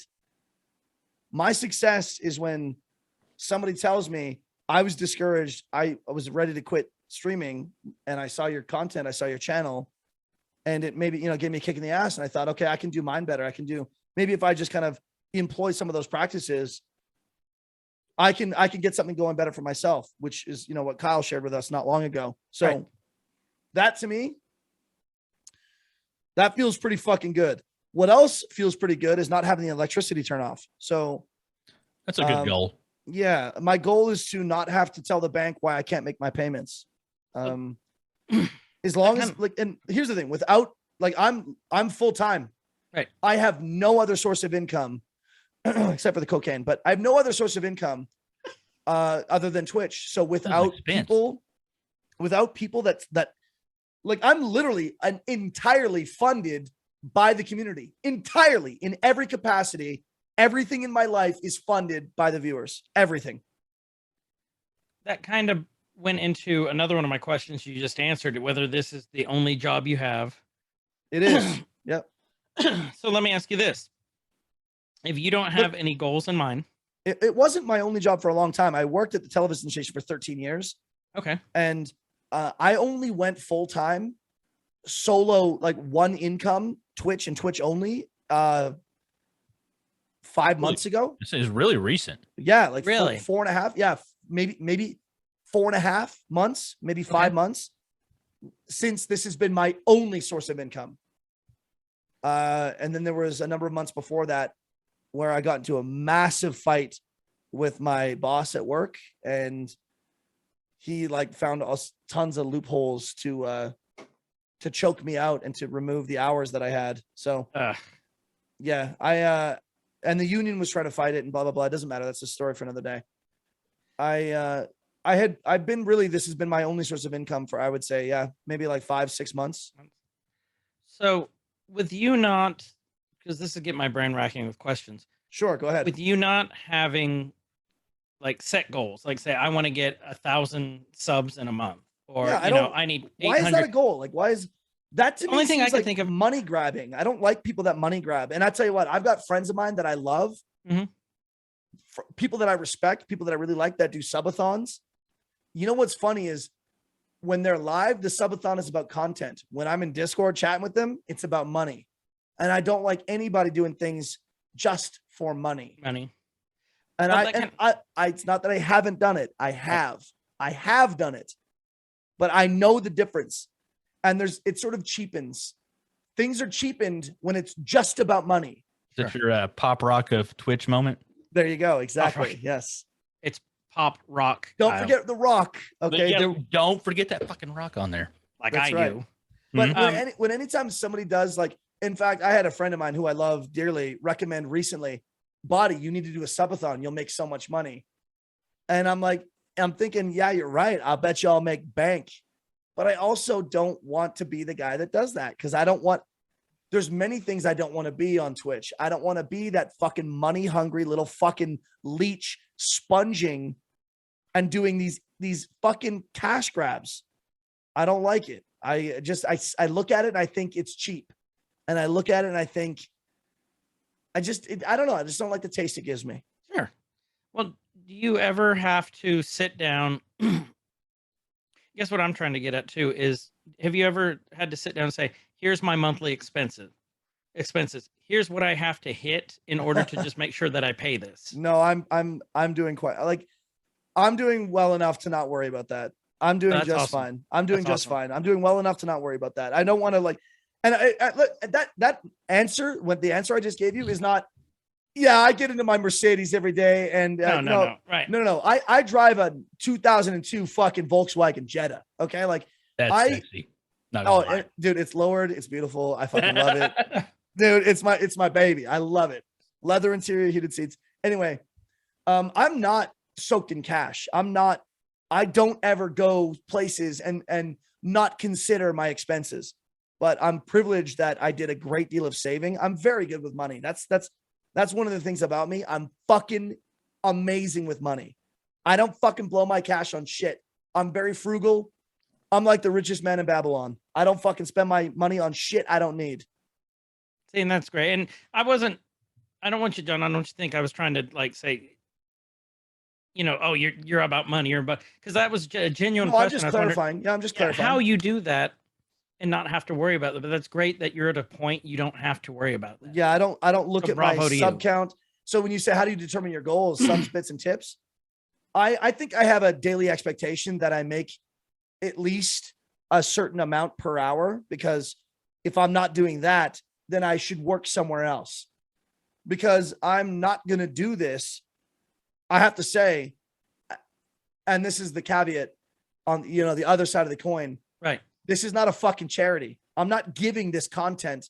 I'm not giving this entertainment. I'm not building this community and making a place for all of us to hang out for free. If I didn't make money, see ya. Mhm. Bye. I get that. I would You know, just like- be happy to do well enough when I pull up to the gas pump at the gas station to click it. You know, when you click it and you lock it in so it goes all the time. Do to that let it just stay and look off into the sunset as it and goes. just look away. And not even And then when worry. it's done, it's done. And when you and hear then- that thump, you're like, okay, now You're I like, can cool, drive I away. guess, yeah, I guess we're Not when I'm sitting there like thump, thump, thump, thump, thump, thump, thump, thump, thump, thump, thump, thump. you're looking at the price go up and beads of sweat are dripping down your sideburns. Like, I really wanted that chicken strip, but now I need 2 more gallons. Yeah. yeah. Chicken's overrated. No, it's not. I was trying to make you feel better.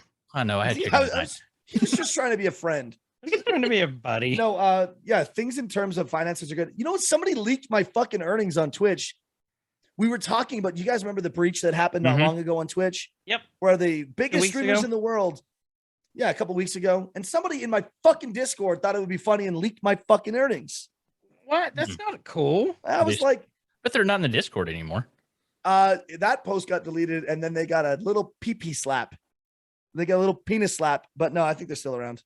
Uh, They still, thought they that's thought they were being tactless. funny. And here's what happened. They came to my channel. They said, "Oh, buddy, did you hear about the big breach?" I'm like, "No, no, I didn't." Yeah, everyone's Twitch earnings got leaked. All the top streamers, top 10. And they're like, now everyone knows how much money they made. I'm like, why? How is this news? How did you not know that Tim the Tap Man makes $500,000 a month? Didn't you already know that? Like, how is this news? And then I said, am I on that list? And they're like, yep. And before I was like, oh shit, no way. And they posted in the Discord, like, here you are. I'm 3,063 or something in the world, top earners. Well, that's So, awesome, though. What did you say at Congratulations. the beginning? 8 million broadcasters. Yeah. I'm 3,063. I wasn't on the list, and I was sad. But You're like, shit. son of a bitch, somebody leak it. Yeah, I somebody need leak it. confirmation. I don't care if it's real or not. Leak that shit. They needed comedy, so they released how much I made. Those are rookie numbers. We got to I was just like, fuck, man. So I don't make a lot of money. I make less than a fucking, I don't make anything. Like in terms of like what's a livable wage, you'd be surprised how far I can stretch a fucking dollar up here in Canada. Okay. Like, Well, it's not real money. it's not, it's fake. It's monopoly money, really. But no, I don't make a lot of coin, and my goals are not to have a certain amount of subs per month. My goal is to make sure that everyone that comes there laughs. If you come to the channel, I want you to laugh. I want you to, for 5 minutes, forget about your shitty life. This rolls good here, and you talked about it earlier that your viewers, the community is your boss. And you built a community. So let's talk about building community. Let's talk about the origins first, because I'm curious about this. I don't even know this. And the evolution of the AEC. Of the AEC. Well, it seemed like that's a thing that you need to do. If you're a content creator on Twitch or YouTube or at the time Mixer, whatever gaming platform you're on, it seemed like if you're going to be a streamer, you also need to have a name for your community. You can't just be WeFoundTheBody. Well, what do you call your community? I don't know, just fucking people. What's up, dudes? Like, it never seemed good enough to just have no name for it. So everyone needs to have a name for their community. And so, like, come on, have you ever been to a channel and you just kind of cringe about the name of the community? Maybe people cringe about the name of my community. I didn't name it. One of my friends and viewers did. A girl named F7 Park. K-Sig, do you know F7? I know F7. Yeah. No, F7 Park. F7 doesn't talk to me, so. Oh, well, she's so busy and so hot. She's way high above you, man. I know, that's why. She's a very good friend of mine. She's good shit. I met her on Twitch, and she became a very loyal viewer and in time, a very good friend. Her and I met in person at TwitchCon in 2019, and we spent, I don't know, 6 days together just getting fucking wasted and partying and shooting the shit. I stuck her entire foot in my mouth. She's an amazing woman and you make friends in Canada? Insanely hot. No. Oh. No, I was streaming on Twitch to 6 viewers playing Blackout on PlayStation 4. This is before I even owned a PC. I was streaming on just a console. And she started coming to the channel because she wanted to play COD. So she found a streamer with nobody watching. It happened to be me. She found it and she thought, holy fuck, this guy's funny. And she noticed that I kept talking about eating ass all the time. Like unprovoked. It wasn't like it just came up in topic. Like, it was like just unprovoked. I was constantly, for some reason, fixated on eating ass. And she loved it. She thought it was hilarious. She's a very sexually expressive woman. She's just one of those girls that is confident and open and loving and accepts all people from all walks and all cultures. She's amazing. And she was like, dude, you constantly screaming about eating ass. She's like, that's you're building the Ass Eaters Coalition. That's what you're doing. She named it. I didn't name it. She said, this is the AEC. And she sent me, I don't know, I had a koozie, but she sent me a beer koozie. If you guys know what those are, right? The little sleeves that go on your one beer. around Your little beer koozie. It goes on. She sent me one that said AEC, let's eat some ass. And she named it. I didn't name the AEC. So the origin of the name of the community was developed by a viewer, by a member of the community. It wasn't me that did it. Which I love. Yeah, F7 did it. I love that I didn't do it because that means the authenticity it didn't belong to me. This wasn't my idea. This wasn't like, oh, it's going to be no, it's the AEC, man. It's the Ass Eaters Coalition. Because honestly, I think if you don't eat ass, then you're a terrible lover. Amen. Like, actually, like, Amen. Like, come on, man. Like, Church of Body. You're telling me that you've got a beautiful woman or a man that you love, that you're into, and you're not going to eat their fucking ass? Like, fuck you. Why would, like, oh, you're going to let them suck your dick, but you're not going to eat their ass? You're a piece of shit. Fuck you. So I was saying that kind of shit all the time on stream, and F7 Park was like, yo, dude, this is the Ass Eaters Coalition, and you are the CEO. So that's how it came about. Building a community takes a long time, though. You have a really solid community, though. It's horrible how long it takes. I think you built a really solid one. I like your community. I think it's obvious that there's little sub communities under this that have branched off and they have built really well on their own as well. The zoo, Bearsies community came from the AEC. Did it really? Yep. Bearsies community came from the AEC. Yep. Bearsy was like Kasich. He was done with streaming. He's like, I fucking hate it. Like, I can't get any traction. I can't do anything. Then he met me, was re-inspired. He and I spent a lot of time together. I put a lot of gas in his tank and and hyped him up and Right. and helped him and kind of like I'm not taking credit for his work. The guy's a hard worker. The guy does He worked everything his himself. ass off. He creates, he I've seen him designs, twerk. he works his fucking ass off. Everything Bearsy has is because of Bearsy. But when he came to me, he was depleted. His tank was empty. And I filled his tank and gassed him up. And now he's the Bearsy we know today. Love the shit out of Bearsy. I do Yeah, too. He's love him. amazing. It's Well, there's a lot of people out of that community that have branched off and done really well. I mean, you got Bearsy, you've got Trevor, Keith. Yep. You know, Trevor found me, and Trevor was like, Trevor had been streaming for however long. He's like, dude, I can't believe that I found you. He's like, looking at you, seeing what you can do. He's like, this is what I need to do. He hitched his wagon to mine, and we rode off into the sunset. And now Trevor's kicking ass. Trevor's kicking a lot of ass. He's doing yeah. well. okay. I I fucking love him too. Trevor's amazing. About Bearsy. Do you guys know who Jeffrey Ross is? Jeff Ross, the comedian. Yes, I do. He's hilarious. Does all the roasts. Yes. Does Bearsy not sound like Jeff Ross when he Not gets at all. excited and yells? You don't think so? I think he kind of does. Like when he gets excited and yells. I don't know Jeff Ross that well, so I just know him from the roast when he's yelling at people. Oddly, now that's in my head. yeah, I'll and think I'm gonna have about to go it. back. I'll tell you Yeah. what. Go now watch that some you stuff. planted the seed, I'll think about it. All right.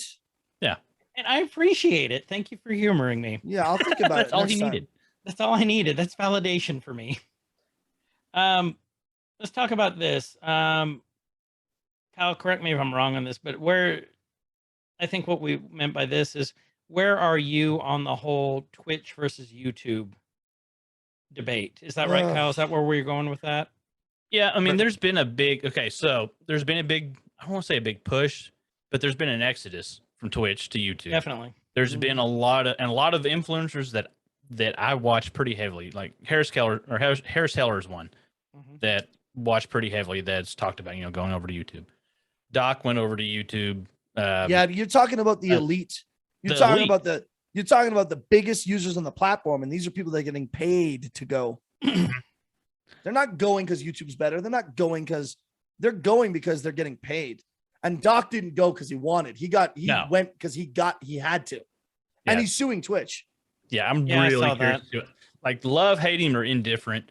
I'm really curious to see what comes out of that because I love the Dr. secretive Disrespect nature because he's a around it. fucking pioneer. He's a legend of the craft. If you don't like his content, that's fine. He's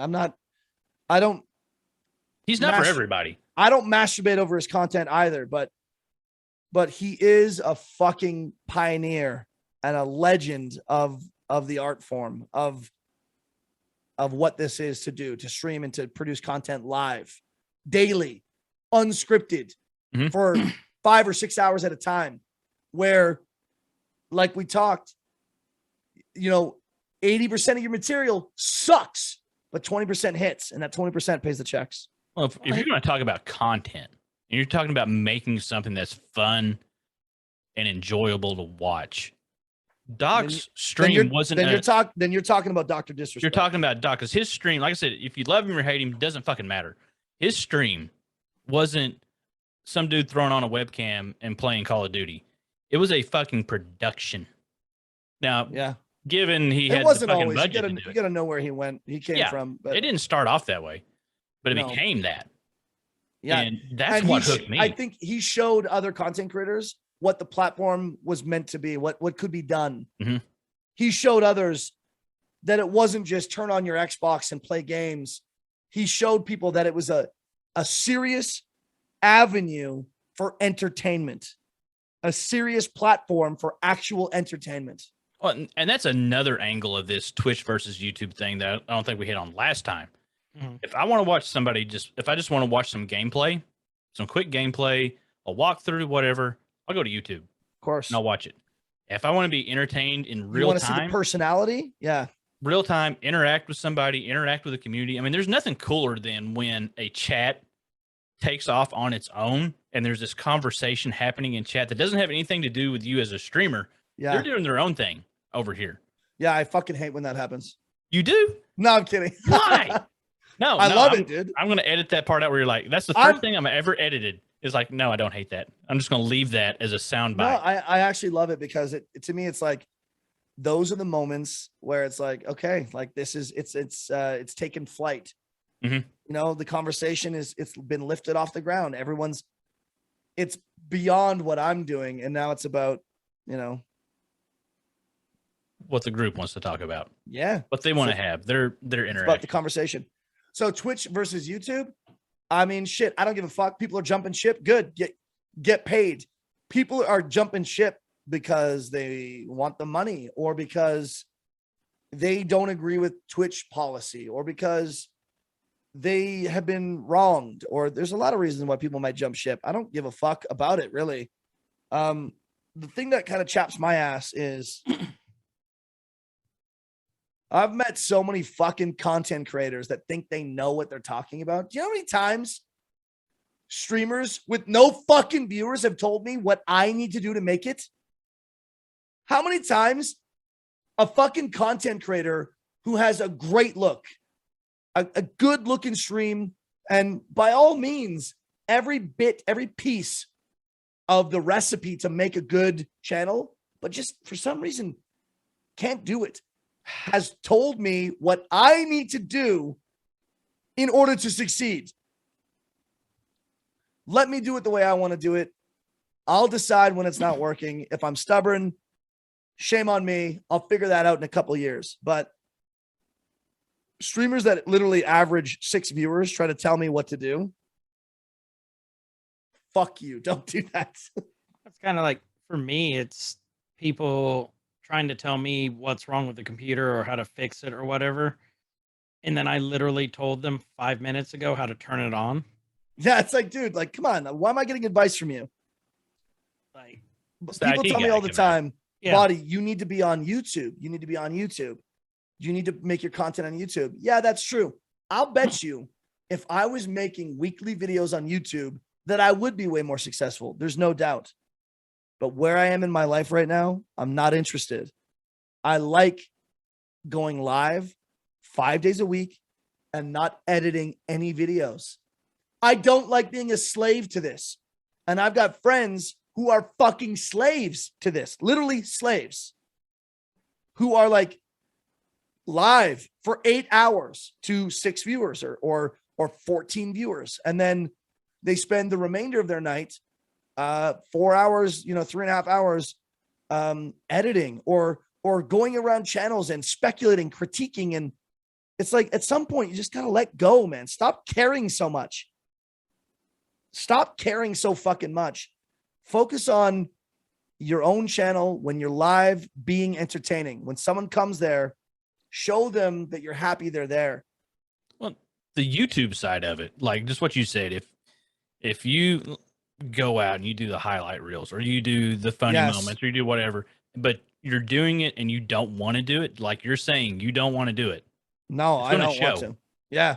it'll show, and but you're pissing in the wind. I at that get my point. kicks. I get my kicks by doing shit live. I like doing it live. Fuck it, we'll do it live. That's me. I like doing that. I mean, if I had I'll tell you what, if I had an editor and I had to put 0 of my own time into making YouTube videos, I would. And I'd pay that editor and I would do that. But at this moment, I don't have that. So I don't. you're just happy where you are right now. That's exactly it. I'm completely content. And that's something a little all fun. that really matters. Let's do something fun here. That's on the list. Mm. Ship and anchor. I don't want to talk about it. No, I'm kidding. All right. Moving on. Ship and anchor. Okay. No. Fuck it. Let's talk about it. Ship and I'm anchor curious. because I don't know the people know- story. okay. I don't the know story shit about is, this. I'm interested. Guyver, the Ship and Anchor is a fucking bar in Calgary where I live. That is, it's the place. It's like this. It's culturally significant. It's like, Okay. It's not just like, it's been there for 30 years. It's been there for 30 years. It's like, it's an extremely important cultural location, especially for musicians in the city. Right. Not only does it have the capacity and the ability to host really great shows, really intimate shows. When you can't believe you're gonna Queens of the Stone Age. You're like, wait, Queens of the Stone Age is playing this tiny fucking bar? What? Like bands like that have played there, and like the capacity is like 110 people. like this fucking intimate, miniature, small bar in terms of live performance. And you're just like, I can't believe I'm going to get to be there and watch this. And I've played there many times. And the Ship and Anchor, you know, during the day and for the most part of the year is just this cultural hub where musicians go to connect and meet and hang out. It was voted in my city 7 years in a row the best place in Calgary to meet up for sexual relations with people of the same or opposite sex. So if you wanted to go to a bar and pick somebody up, you go to the Ship and Anchor. Oh, I'm taking notes here. Yeah, There me you too. go. Hold on. Where Kyle text me that. There you go. It's If you're in the coming to, show notes. Ship and Anchors right there. Oh, if you're yeah, go- it's right there. You If just you're need a coming to Calgary, you passport go to and the a Ship and plane Anchor. ticket. but more than that, it's like it's this bar that's like it's a bar. Like it's a bar. It is not a club. It's a fucking bar. And But it's like a famous bar. it's a famous bar in Calgary that has a lot of like cultural significance. And I spent probably 5 nights a week there for 3.5, 4 years straight. Just developing my friendships and my relationships there. And man, it's the place. And I wrote as a joke a rap song about it that I later submitted in a songwriting competition in my city, and I won first place. Congratulations. Yeah, I actually won first place. And I didn't realize that by winning, it meant I had to perform it in front of That wasn't in the small print. yeah. That's why I you had had In the the large contract. print. I had to perform it in front of a few hundred people. And so for a day, we found the body of the rapper.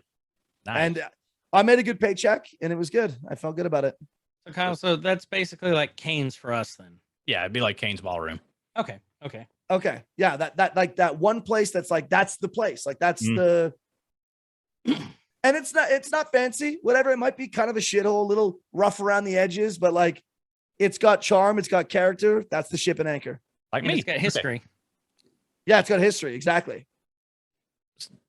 It's kind of continuing on like the fun run we're doing here. And this is, we'll kind of like roll two things into one here because one, I mean, if you look at the backdrop that Chris is using, that Yeah. hat, I'm peeking over the fucking, I'm just thinking of the hat and then the hat that you have on still.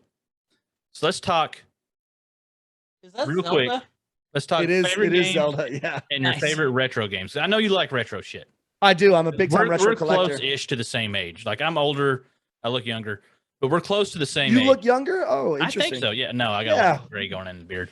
You're But- one gray hair away from Gandalf the Gray. Son of a bit. It's getting worse, man. It's so bad. Kyle, how old are you? I am shit. How old am I? I'm about to be 38. You're about You to be don't 38. even know. 38 Like- a month from now. A month Okay. from today, I'll be 38. Old man. I had to do the math. Yeah, I'm Like, you get to 35. a point where you quit Um, counting. I'm a big time Zelda fan. This is the first video game I ever played. I've got 2 older brothers that led the way. When you're the youngest of 3, you don't really get to play a lot of video games. You get to watch a lot of video games. Mhm. And I watched a lot of Zelda, and it's the first video game I ever played on the regular Nintendo, the NES, the little gray box that we all fell in love with back in the 80s and Got early one sitting 90s. in the next room. That's right. I'm sure most of us, well, those of us that are retro collectors, if you don't have a NES, then you're not a fucking retro collector. Mhm. Yeah, The Legend of Zelda, it was like, that was it. And I know it's so stupid because I didn't know that. Like, I've been a fucking massive Zelda fan since I was 6 years old. And then 10, 15, 20 years later, it's like, I literally meet girls that don't game at all that have Zelda tattoos. And I'm like, oh, like, And do you know what that means? I'm like, what's your favorite Zelda? They're like, I don't know. I don't really play them very much, but my brother played it all the time. I guess Wind Waker. So I'm like, fuck you. And go, what is that tattoo you have? I think it's the Triforce of Slut. Yeah, it's the Triforce of I fuck dudes on the first date. It's like, I'm not judging anybody. Whatever. I don't give a fuck. I mean, people can be nerds however they want to be, but I'm just, Mhm. it's like, what I'm saying is Zelda is over the top, explosively famous, extremely mainstream. And I kind of don't like that something I love so much is that mainstream, because I was a fucking punk rocker my whole life. Anytime a band got too famous, I was like, fuck them. And people be like, but that's your favorite band. Yes, they were, until all of you started listening to them. No, it's not I'm cool. I'm that snobby little shithead that can't like it if everyone else likes it. You were the hipster punk rocker. I was a shitty little hipster punk rocker, like legit. And I'm sorry to say, but at least I'm being honest. So about Zelda, flash fact, I was the first one in my neighborhood to get a Nintendo when they first came out. Zelda was the second game I got. You remember what your first game was? Did it come with Mario and Duck Hunt? Yes. Yep. Yeah. Got one up And the guns? In the guns. Oh, look at that! there. Nice. Okay, I take it back. That's the only gun I've shot. And the dog laughs I at me. just stretched my collar out. Shit. If you guys aren't watching this on YouTube, body And just I'm stripped. wearing a Trevor's Gone Mad shirt right now. Oh, I've been hitting him up for a hat for so damn long. I'm just gonna have to go over there and Trevor, he if sold you're me monitors, he wouldn't give me a fucking hat, so I need to go. Trevor, if you're gonna listen to this, Oh yeah, I'm sorry giving you a shout out. for the listeners. I was just showing my Duck Hunt guns on my collarbones. I have the Duck Get Hunt some guns. zappers. Some zappers. Light That's right. guns. No, I'm a retro collector. Zelda, obviously, big time for me, but really, like, I've got some crown jewels. I got a boxed copy of Earthbound. Oh my You God, really? Oh fucking yeah, nutted. I've got full boxed copy, complete in box, not brand new in box, but complete in box. Earthbound. Better than Have, most people have the have. stickers I've been got, scratched? That's the thing. Have the scratch and sniff stickers been scratched? Have they been scratched? I don't. Yeah. They don't smell like anything. They like. It's all Okay. there. Yeah, that's Have they been- important. do they look like they're beat to shit? No. And here's what really was weird about this. Here's the story about getting my Earthbound complete in box. I was dating a girl who worked in the oil patch. Super fucking hot. Fucking bombshell. Why was she even talking to me? She must have had a screw loose in her head. And I broke up with her the day she gave that to me. Ball She- remove. She bought that for me as a birthday present. And I went to her place to break up with her. And On your birthday? I broke up with her. And then she was like, okay, well, I got you a birthday present. Do you want it? And I was like, only if you want to give it to me. I mean, like I came here to break up with you. And she was like, well, you might as well have it, because I don't know where to, like, I can't use it. And it was fucking Earthbound complete in box. And I God. immediately was like, I'm the biggest piece of shit in the world. Like, You came this close to royally fucking up by. You could have been like, you know what? Keep your fucking birthday present. yeah, exactly. I don't need it. That close, because that shit's hard to find. I've been looking forever. I That's also my have favorite game that Clay I've never Fighter beat. Sculptor's Cut on 64, which is extremely hard to find. Blockbuster Limited or whatever. I got some really nice little gems in my pile. I've got 7 different fucking N64s in all the fantastic colors. Mhm. You know, the purple, the watermelon, the Right. fucking smoke gray. You know, when they start late in the N64's life cycle, when they started coming out in all different colors, Mhm. I got those. That was Yeah, I'm really a late. big time. Yeah, it was late. It was them trying to, like, we need to move units. Like, Mhm. we need to move some fucking units. Put them in these fancy fucking boxes with these, you know, whatever it was. If you Yeah, like I'm a retro stuff, collector. if you I like love retro stuff, shit. And my favorite retro video game of all time is Legend of Zelda: A Link to the Past Yeah. on the Super Nintendo. It's such a great game. It's a great You- game, man. You named mine with Earthbound, so Right? I think I texted this, Kyle, when we were cleaning out our closets here. I found my original Game Boy Mhm. with a bunch of games. Like the gray brick, like the gray. yeah, yeah. like the one I had when I was 8, 9, 10. Teen? And Okay. it's the one that has Come the on, admit you magnifying- were 20 I was 25. when Um, we were when in college. it came out. When it came out, it had the magnifying screen that you used to have to put on it with the Yeah. little light so you could play Fold it it at night. down. And then I looked and I'm like, I found my Game Gear. Game Oh, Gear. fuck. Oh, my. I've got my game. It still works with you have the Echo TV the attachment. Dolphin. With I don't know. I've got to look in the box, but I've got Echo the Dolphin, Streets of Rage, Sonic, and then there was a couple else. Krusty's that- Funhouse was one of them too on Game Gear that was relatively popular. I'll have to look that one up. But yeah, no, they still work. So I was Yeah, I got some dumb shit I should know. I got a Virtual Boy. Remember those? yes. I loved those. The eye Virtual bleeders. Boy. Yeah. Yeah, with the fucking goggles and everything's in Yes. red. Yeah, it's I'm building I'm assembling in the room next to, I call this my studio. It's like a 9x9 room with no windows. Perfect thing to stream out of. Mhm. My room next to me is a lot bigger. Since I started living here by myself, I had a lot of free extra space, right? So the room next to me is like 12 by 12. I've got a 32-inch Zenith, old school Zenith, like console style, with the built-in stand. I've got the original Nintendo. I'm going to pick up the VCR tomorrow. I have. Is that the one you sent me the picture of? Yeah, that big motherfucker that about Yes. broke my leg. Like trying to move it in the house. It fell over in the back of my truck on my leg and almost broke it. I've got, let's see, the last issued copy or the last run of the theatrical release of Episode 4 of Star Wars on VHS. That's going to run through that. I mean, I got a shit ton of VHS tapes in there.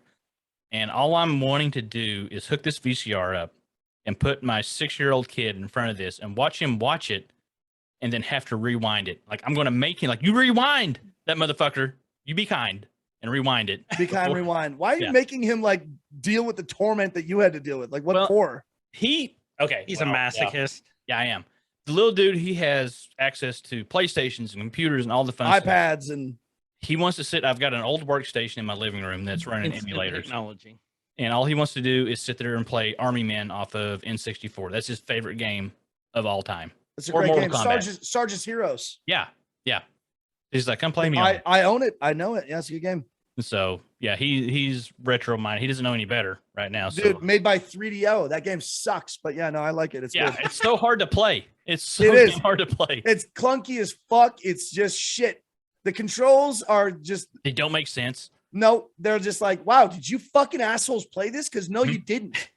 But that's the thing. That's the kind of shit that sticks out in your mind. Yes. That's the kind of stuff that it's a shitty game, but you could have played it with like your best friend. So I said my number one favorite retro game is A Link to the Past on Super Nintendo. Close second is Super Mario RPG. Oh, that was so good. Developed by Square Enix, which is like, back when there were Squaresoft. Exactly. A sort of a Final Fantasy style Mario game. That was such a good Mario game. Yes, that is. I've fucking wrapped that game probably 15 times. Like I love it. Yeah, I'm into that one. Man, we could go a long time on retro if we wanted to. Yeah, we could. We need to do a retro episode. Dude, sometime. My collection is like, it's my pride and joy. Like I have things that like people like, I think you need to care about it to care. I've tried to like, let me tell you something. I've tried to show women like these things. I've done that. I've been like, a girl will come over. I'll be like, yo, you want to see something? I'll show them like mint. Come to the back room. Like mint inbox, Pokemon Snap, N64, never been opened. And they're like, okay, do you have wine? Is there wine? Do you have a bottle of wine? I'm like, no, but I got a Pokeball. I'm like, bitch, I got Pokemon Snap. It's never been opened.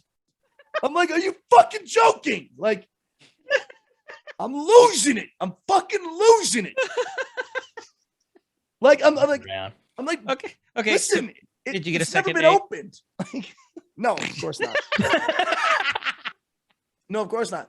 But I did date a girl that I played Pokemon Snap with her. Her name is Christiana Fridfidson. She's Finnish.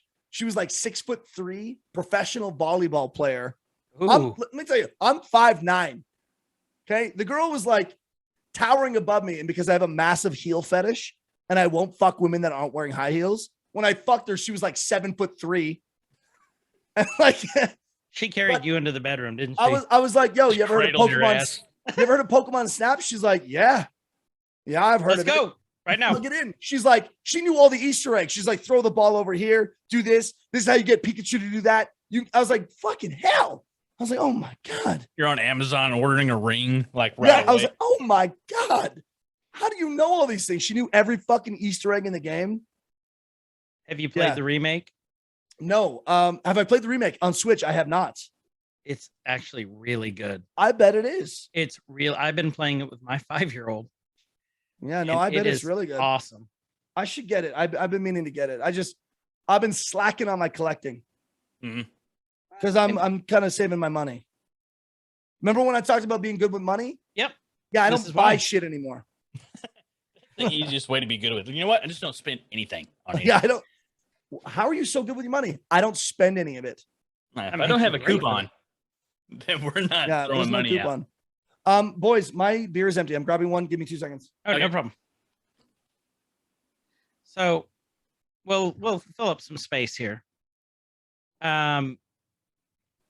It's been a blast talking with John so far. Oh yeah. It's a good time. You guys seriously check out his channel. Mhm. It is so much fun. And you guys heard he's a I'm retro back. collector. All right, I'm back. It's fucking awesome and refreshing to hear someone who likes retro stuff so much and is a current streamer. Yeah. And plays the current games. It's just kind of really cool to hear someone with that kind I've of always passion. wanted to maybe stream some retro shit, but I feel like the audience is just so It's niche. there. You there, think it's though. there? Is it there? It's Like there. Day of the Tentacle. Oh, dude, Day of the Tentacle, excellent game, love it. First game Guyver ever dude, streamed. Maniac Mansion. Yep. That's the spinoff. I Dude, just leave right now because you guys can talk about it. dude, Day of the Tentacles. I probably beat that game, dude. The fake puke on the ground at the beauty contest. The fucking Everything. Did yeah, you get this? You got to did you chop get down this- the tree. The wooden teeth for George Washington. The skunk that goes under the fence. The Yep. fucking Okay. So did you get the special achievement of ringing the bell 100 times? fuck. I don't think so, man. No. Okay. I don't know. That's there. It's awesome on the remake.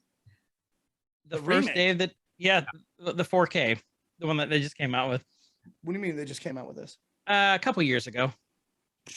You can switch in between 8-bit. My finger's not on the pulse in terms of Not at all. in terms of Day of the Tentacle, LucasArts re-releases. I will have okay? to show you because they did Full Throttle, Day of the Tentacle, and Grim Fandango all in Fandango, 4K. full throttle. Yeah. Yeah. You can hit I think it's like F7 and switch in between 4K and the 8-bit. Nice. Yeah. Yeah. That Or reminds me of like 16-bit? Sam and Max. Remember that Yes. shit? Yes. God, I love The that first stuff. Day of the Tentacle I And got Leisure Suit Larry. was Who on could forget DOS. Leisure Suit Larry? Leisure. Oh, I love Leisure Suit Larry. Larry. That's, that's a Oh, that thing. got me thinking of Brad now. I know. We had There a was- buddy who was the narrator for one of the last Leisure Suit Larry games, voiceover. I take it he's not with us anymore. No, not anymore. He literally, we were supposed to have him on the show the week he passed. Our first guest. He was going to be our first guest. Mhm. Did a lot of voiceover work. He was in A lot of anime stuff. Yeah, Attack on Titan. Fairy Tale. Oh, cool. Oh, Dragon Ball Z. Yep. Well, rest in peace. Yes. Sorry, I love piss, so that's actually a good thing. We know. Hey, Yeah. no, we Yeah. do. Yeah. So we need to do a retro one sometime. Yeah, that'll be I fun. wonder if I could get away with playing some retro games on stream. I You know bet what? you, Fuck it. could. I got some stuff I'll send The you. that amount would of be shit fun I've for gotten that. away with on stream that I'm like, no one's gonna like this, and everyone shows up. I'm like, okay, well, Well, fuck it. I was borderline pissed. Not pissed, but I was like, you're playing Hunter, Call of the Wild. Yes. And I got it when I was watching that game forever. I'm like, I'm not going to spend this much money on it. Then it goes on sale. I'm like, fuck yeah, I'm buying that. Because So it was I buy like it was like $6. It wasn't Yeah. done. So It's I like buy nothing. it, and then the next day I'm at work. I'm like, okay, let's see what Body's up to. And he's playing that like, motherfucker, I was going to stream that tonight. And It's like he beat me to it, this little fuck. Now Yeah. it's gonna look like I'm doing what he's doing. yeah, I still did it. Yeah, of But course. but yeah, I think we should do a at least a retro episode. You know Talk what? about some Can I retro just games. say something about Hunter Call of the Wild? Because Mhm. that was a critical game for me in terms of reaching my was- goal of hitting partner on. That was the on partner Twitch. push. It was the partner push, and I got it. That community, Hunter Call of the Wild, fucking love them. Fucking love them. The game is great. Actually, the game's okay. But that's like the most wholesome community It is. that I ever really got a is. part of. Like they Yeah. were so good. So many. Like, Guyver even played it, and he sucks. So many lovely no, I'm rednecks. amazing. I'm an amazing buffalo killer Oh, the Cape Buffalo. with birdshot. No, but that community, Hunter Call of the Wild community, was really good to me because I already had a relatively well-established following.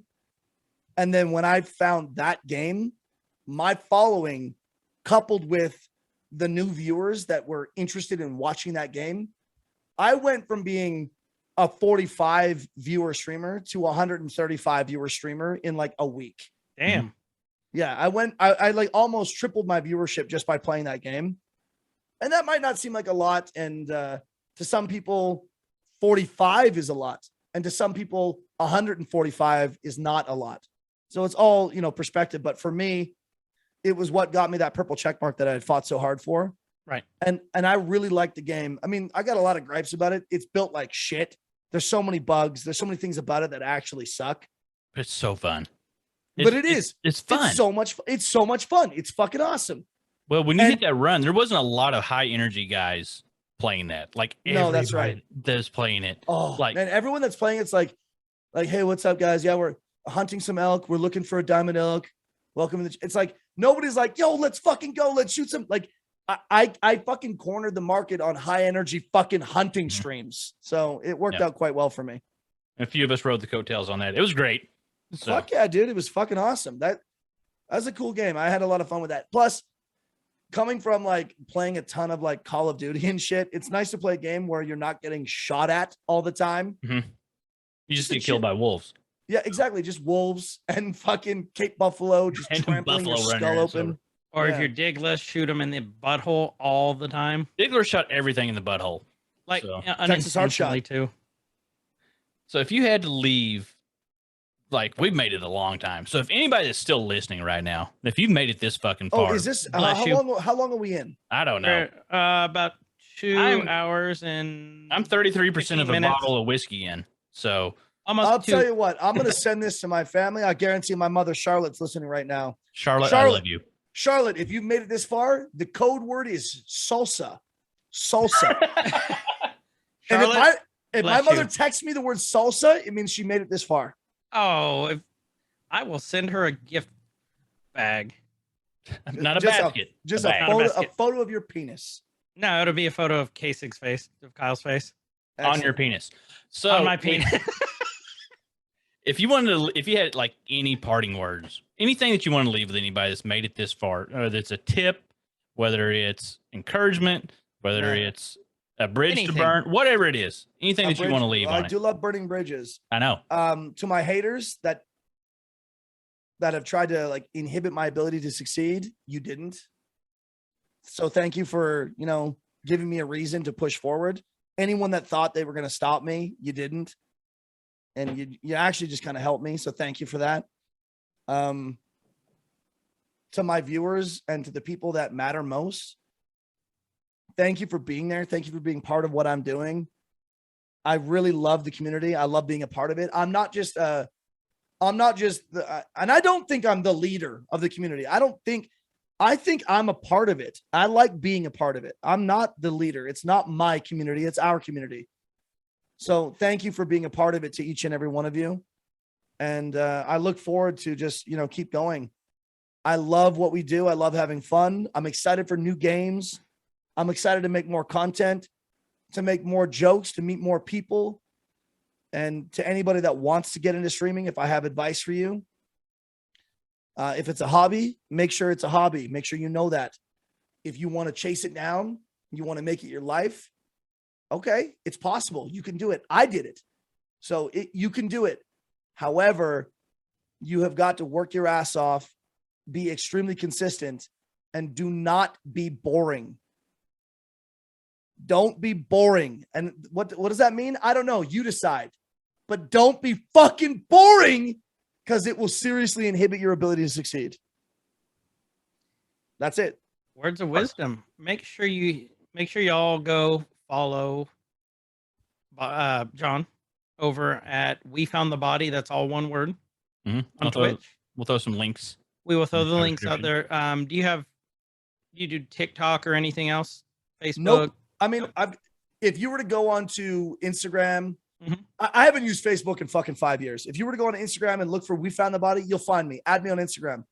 Go to my channel, join my Discord, message me. If you want to reach out, I probably won't read your messages. Facts. Facts. I'm really bad with reading messages. I'm really bad with it because I have anxiety and I just don't like reading them. Yeah, I just had to hop in chat. Like, read your fucking messages, body. Yes. Kyle has to often tell me, he's like, yo, I messaged you. And I'll be like, okay. It's kind of important. Yeah, it's like, dude, you got to read. And like, I get told all the time, check your messages, because I avoid them because I just have, I don't know, I have anxiety. I don't like looking at them. Well, Kyle, where do we go from here? Straight to hell. What are you, your thing? What are you reading? What are you watching? What are we reading? What are we watching today? I started a new series today. Well, we finished up Titans, which is fucking phenomenal this season. I am almost loath to admit it, but I'm not, because I texted you about it earlier. I think I did. No, I didn't text. I texted Adam. It's called Legacies. It's on Netflix. A new season just started. You're pausing like we're supposed to know what you're talking about. But I'm getting there. I'm getting there. It's about supernatural. It's a school for supernatural kids from bloodlines like werewolves, vampires, witches. All the stuff that you read about is real. Twilight meets X-Men. Got it. It's almost. It basically is, because he's basically like a cross of Professor X and Dumbledore. Okay, bingo. Yeah. Twilight Except, meets X-Men meets Harry Potter. That's what it is. I'm sold. Except it's in the Vampire Diaries universe. Which I'm like, no. Then I was sitting there watching it, and I'm like, this is actually kind of good. It's like Dawson's Creek meets Harry Potter and vampires. You should have added Dawson's Creek. Why'd you do that? Because you know how much I watched it in college. Dawson's Creek? Yes. Yeah, I know. We would every Tuesday we would go get a 30-pack and watch Dawson's Creek. Fucking I didn't, but yeah, I didn't. I did. Yeah, you fucking did. Yeah, I did. Thing I've heard this week. That's 11. You're welcome. And I have started reading. It's this book we have to read for work, but it's actually pretty good. It's only like 85 pages, but it's about the power of positive thinking and how you want to be a coffee bean. It's like, Who Moved My Cheese? It's kind of like that. Fuck that book. All right. It ended up being better than I thought it was going to be, and a really great message about how don't let the environment or internal feelings like shape who you are and your outlook on life. You want to be like a coffee bean, and you want to affect everything else around you. You want to take control of it. I've came across that book. So it was actually pretty good. So Kyle, what are you reading or watching this week? Well, first thing is I'm changing your ringtone now on my phone. So whenever you call me, it's gonna be, I don't want to wait for our lives to be over.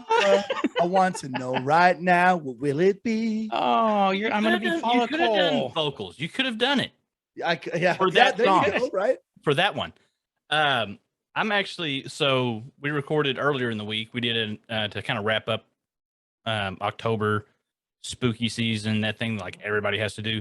We did a zombies episode, and we had this whole flow chart thing that I found about like all these movies that spawned off of Night of the Living Dead. So Return of the Living Dead, I started watching that last night. I'm gonna go back and kind of go through that line, but the reason I want to watch Return of the Living Dead is because the lead actor, the star, is actually from the town that I live in now, which is a little podunk town in Oklahoma, like middle of nowhere. Like this guy can't, like one of my coworkers brought me this thing. What does podunk mean?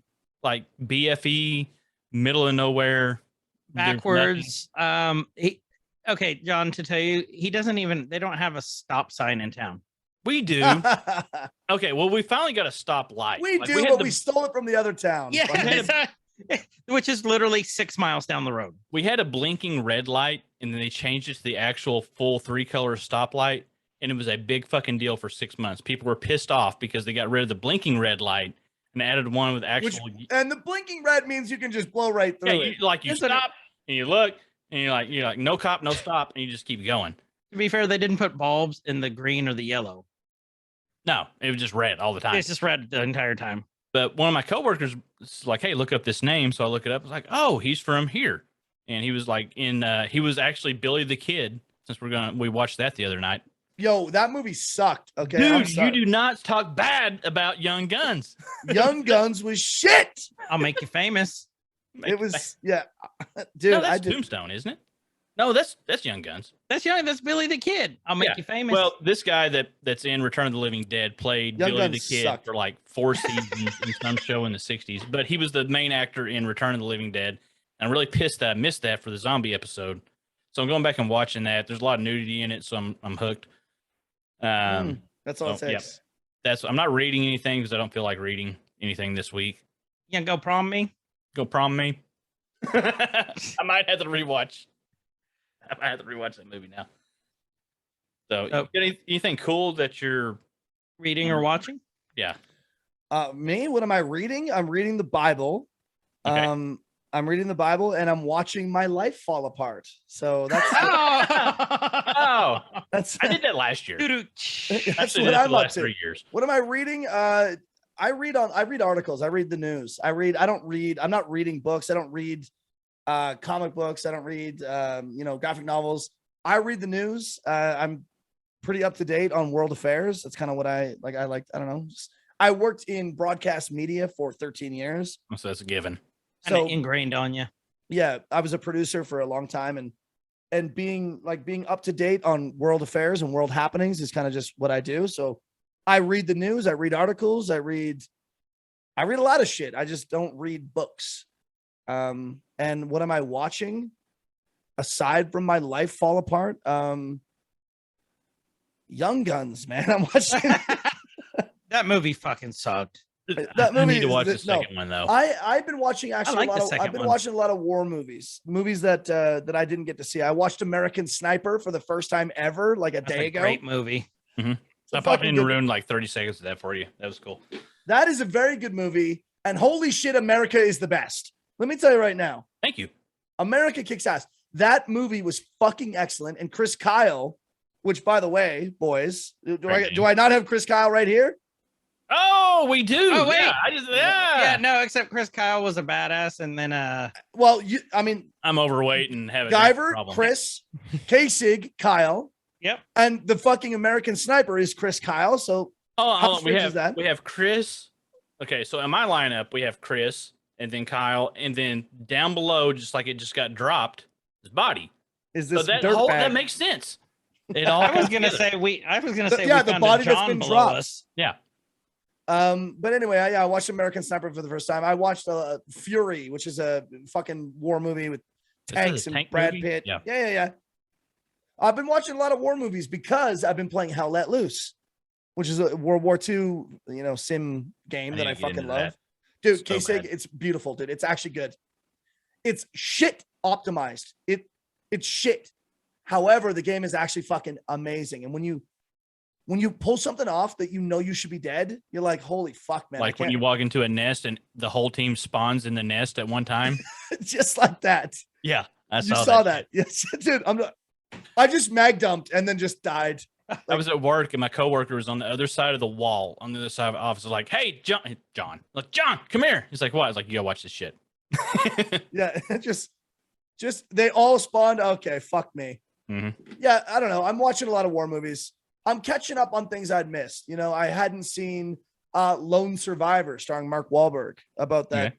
Navy SEAL that got whatever. He survived and everyone else fucking died. I'm watching a lot of Hoorah America movies because Good on you for that. I'm trying to get in touch with my American audience, As you should.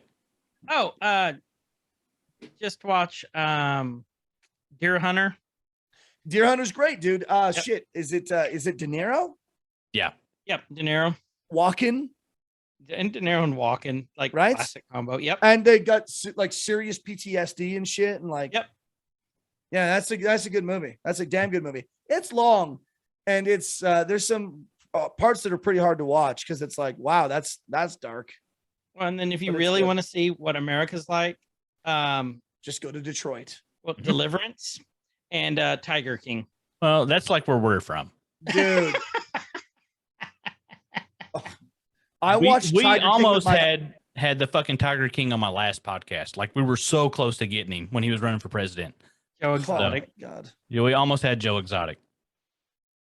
Like then I think that might have. I been- watched Tiger King with my ex, and her and I, when we watched it, I thought it was a A mockumentary. I thought it's a No, Spinal that shit's Tap. real. No, I it's thought it was- real. You know, Spinal Tap. That like you're like, Yeah, oh, yeah. it seems real. No, and no, then, no, like, no. Crank it to the. Gotta Then crank you're it like, up it's to just a 11. joke. It's That not Joe a joke. Exotic shit's like an hour and a half from where I live. So Well, I'll tell you what. When I come to your podunk town, we're going to cub petting. All right. yeah, we'll go get Trevor. We'll go get Keeks. We'll go pet some tigers.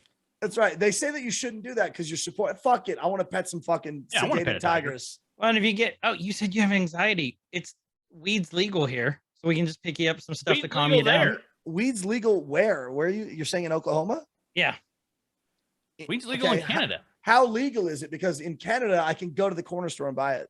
Yeah, you're way more legal than we are. And when I How? say go to Is the it corner store, recreational? I literally. What do you mean? It's like No, I mean no. It's recreational legal up there. Weed. Like we're Yeah, we're like- medicinal. We're medicinal. oh only. yeah, like Yeah, you have to like, have a right, license. Yeah, it's just like if you're over the age of 18 and you would like to buy marijuana, then go and do that. Yeah, see, that's not here. Like I would have to get No. my medicinal It's card. like buying alcohol. If you want to buy booze, go buy booze. If you want to buy Mhm. weed, go buy weed. That's kind of cool. I mean, I don't smoke a lot of weed. I smoke probably once every 3 months. I don't like smoking a lot of weed.